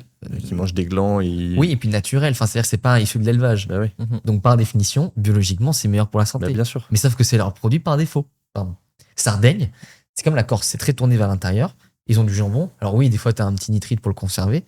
Par contre, tu digères pas pareil, quoi. Il faut bien le conserver, donc sinon ils mettent du sel. Ah, Genre 5 le grammes. jambon de Parme est certifié sans nitrite depuis 30 ans, je crois. J'ai vu Oui, ça. voilà, jambon de Parme. Mais d'ailleurs, sauf que dans l'inconscient, c'est trop salé, parce qu'il y a 6 grammes de sel parfois pour le conserver, donc les gens vont dire je vais prendre quelque chose de moins salé. Ouais. Mais je préfère le sel que le nitrite. Bah clairement. Ok. Mais, ou l'ascorbate de D'ailleurs, potassium. c'est et tout. quoi les. Moi, je sale beaucoup. C'est quoi les dangers tu sais un petit peu du sel sur le long terme? Moi, j'arrive pas à avoir de consensus là-dessus. Moi, je suis d'avis à dire que quand tu manges pas industriel, il n'y a pas de sel dans les aliments naturellement, donc tu es obligé d'en manger. Mhm. Tout ce qui compte, c'est avoir du bon sel iodé. Mm. Et d'ailleurs, quand tu transpires, tu élimines tes minéraux, mais le sel, c'est ce qui part le plus vite. Mm. Ok. Quand on dit trop de sel, c'est dangereux, ça sous-entend que si tu achètes un plat industriel salé qui n'est pas du bon sel et que par le dessus tu rajoutes du sel, c'est problématique. Maintenant, je t'invite à peser 5 grammes de sel, ce qui devrait être ce que tu consommes par jour. Bah, 5 grammes de sel, t'es bien, quoi. Hein, Ok. Tu peux saler à ta guise. Tu vois Ok. En Italie, on sale l'eau des pâtes, d'ailleurs. Ouais, Mhm. ouais, je fais ça aussi. Ouais, C'est mais j'ai assez appris qu'en commun, France, tout le monde ne le faisait pas. Ça Ouais. Oui, il y en a qui oublient. Moi, j'ai des Donc- fans de pâtes à Bah, la maison, ouais. donc. Moi, je bouffe des pâtes tout le temps. Je la digère bien. Ok. Après, je prends des bonnes pâtes aussi. Même pour le sel, c'est vrai que ça dépend du sel que tu consommes. Si tu consommes du sel, la baleine, là, complètement pas purifié, mais Industrialisé, quoi. Pas iodé. raffiné, bah, c'est que du sodium. Ok. Il n'y a aucun autre minéraux dedans. Si tu prends du gros sel de la Camargue ou de l'île de Ré, machin, c'est différent. Ouais. Et puis, Ouais, le sel effectivement, en d'Iran, fonction de comment tu tu vois. manges et en Ok. fonction de comment tu transpires, t'as pas les mêmes besoins. Ok. Non, mais c'est- Moi, j'ai vu on me disait ma grand-mère, elle a fini avec. C'était quoi? Elle pouvait plus mettre de sel parce que je crois c'est rein ou un truc du genre. Oui, on va te dire tu fais de l'hypertension, machin. Ou L'hypertension, moi, je connais quelqu'un dans la famille C'était qui dégueulasse le sel qu'elle avait. disait en faire trop. L'hypertension, c'était le travail. C'était pas le sel. Ouais. Tu vois ce que je veux dire? Ouais, c'était l'inhibition de l'action qui génère un C'est ça, il stress. faut toujours remonter. Hier, tu vois, je donnais une masterclass pour mes clients sur l'alimentation anti-inflammatoire. Je leur ai dit, par contre, on part du principe que vous pouvez manger aussi anti-inflammatoire que possible. Si vous dormez 4 heures, vous dormez 4 heures, et par définition, vous serez inflammé. Bah oui, il y a un facteur limitant, en l'occurrence, qui est le sommeil, et tu peux pas honorer tes besoins si tu dors que 4 heures. Je suis convaincu que le sommeil, d'ailleurs, c'est la pierre angulaire de la santé. Moi, dans les études que j'ai lues à chaque fois, l'hypertension, c'était un des trucs les plus corrélés avec tout le temps. Dès qu'il y a un truc qui va pas, il y a de l'hypertension. Genre, j'avais l'impression, mais Oui, systématiquement. c'est une des premières défaillances. J'ai un truc pour vous. Qu'est-ce que vous pensez de. On disait tout à l'heure, on va pouvoir créer des petits empires à 10 avec l'IA et des bons cerveaux. Même tout seul, je pense qu'il y a des mecs qui vont créer des compagnies qui vaudront 1 milliard tout seul avec des je gens pense IA. qu'on va bientôt le voir. Mais je suis convaincu aussi que si tu veux accélérer ton business, tu peux aussi aller dans un endroit plus calme, où en fait, comme tu es moins stimulé. Vas-y, fini. Parce que par exemple, tu vois, à Paris, il y a du bruit dans les deux sens. Il y a du bruit, déjà, il y a du bruit, toujours une ambulance, toujours un chef d'État qui se déplace, un ministre qui se déplace, toujours. Des putains de convois là. Et du bruit aussi de il y a tel event, telle soirée, tel truc. La distraction. Et c'est du divertissement. Ouais. Et je me rends compte qu'en fait, tout ce bruit m'a épuisé. Et que paradoxalement, quand je pars en vacances et que je travaille pas, bon, là, il y a le côté meilleures idées. Il y a les idées qui viennent. Oh là là, j'ai tellement de choses à dire là-dessus. On va y aller, mais même, tu vois, quand je vais chez moi avant, qui était Bordeaux, à ce côté de, par exemple, à Paris, moi, je faisais mes appels dans la rue. Impossible. C'est l'enfer. Ouais. Là, je suis venu avec vous, j'ai voulu mettre les écouteurs dans le métro. Impossible. Par contre, à Bordeaux, je peux vraiment marcher. Et même dans le centre, 30-40 minutes, en entendant. Moi, je fais ça. À Paris, moi, j'essaye de faire mes appels dans la rue parfois, mais. J'ai acheté un tapis, du coup. Non, à Paris, mais c'est vraiment. Alors, par rapport à ce que tu dis là, moi, j'ai souvent entendu des mecs entrepreneurs du web dire moi, je peux pas aller à Bali parce qu'à Bali, j'arrive pas à bosser. Parce que c'est too much, là, non? Alors, Bali, c'est un environnement peu stressant.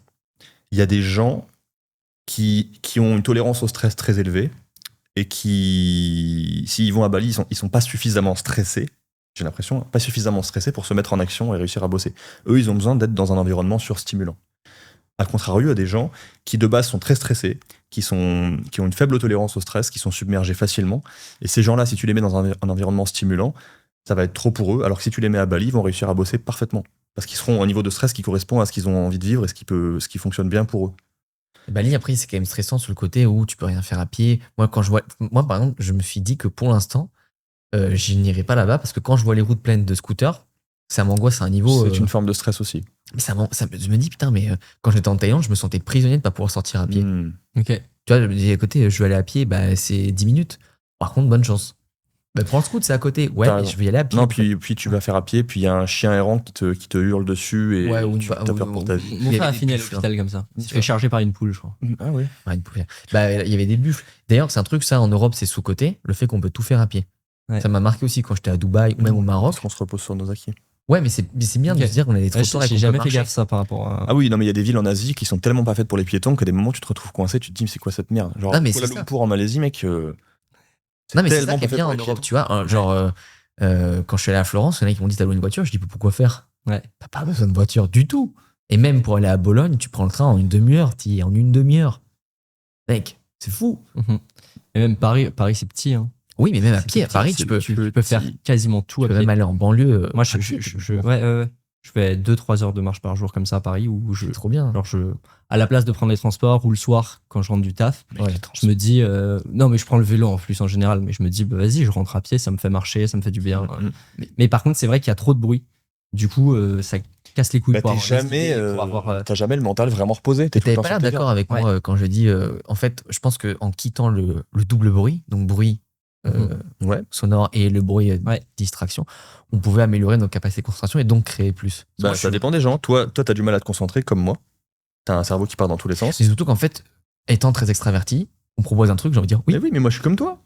Il y a des gens très introvertis qui ont un mode de pensée très séquentiel, qui foncent tout droit comme ça, qui ont aucun mal à se concentrer, ils peuvent bosser tout seuls au milieu d'un endroit où il y a plein de gens qui parlent. Moi, je suis incapable de faire ça. Ces mecs-là, je les admire. Ils n'ont pas les mêmes besoins que nous et ils en ont rien à foutre d'être dans une ville bruyante. Ils arrivent à fonctionner. Moi, je vais regarder pourquoi le mec il tourne la bouteille comme ça. Qu'est-ce qui se passe? Ok, bon là, lui, moi pareil. C'est que des détails de merde comme ça. Hyper perméable à l'environnement, tu vois, tout le temps regarder tout. Moi, par exemple, quand je passe une semaine avec des potes entrepreneurs, je suis celui qui bosse le moins. Ah bah t'inquiète, on fait ensemble. D'ailleurs, quand on était partis et tout, on était en mode bon, ce soir, c'est discussion jusqu'à 3 heures. Regarde Louis Esquier, qu'on était là. Putain, moi, ça m'a impressionné la capacité qu'il a à travailler dans un environnement chaotique. Genre, le mec, il se réveille, il y a tout le monde qui bouge autour de lui, il y a plein de bruit. Il bosse pendant 1 heure, au bout d'1 heure, il me fait j'ai écrit 5 scripts là, j'ai bien bossé. Je me dis, mais moi, il me faut 1 semaine pour faire ça. Ouais.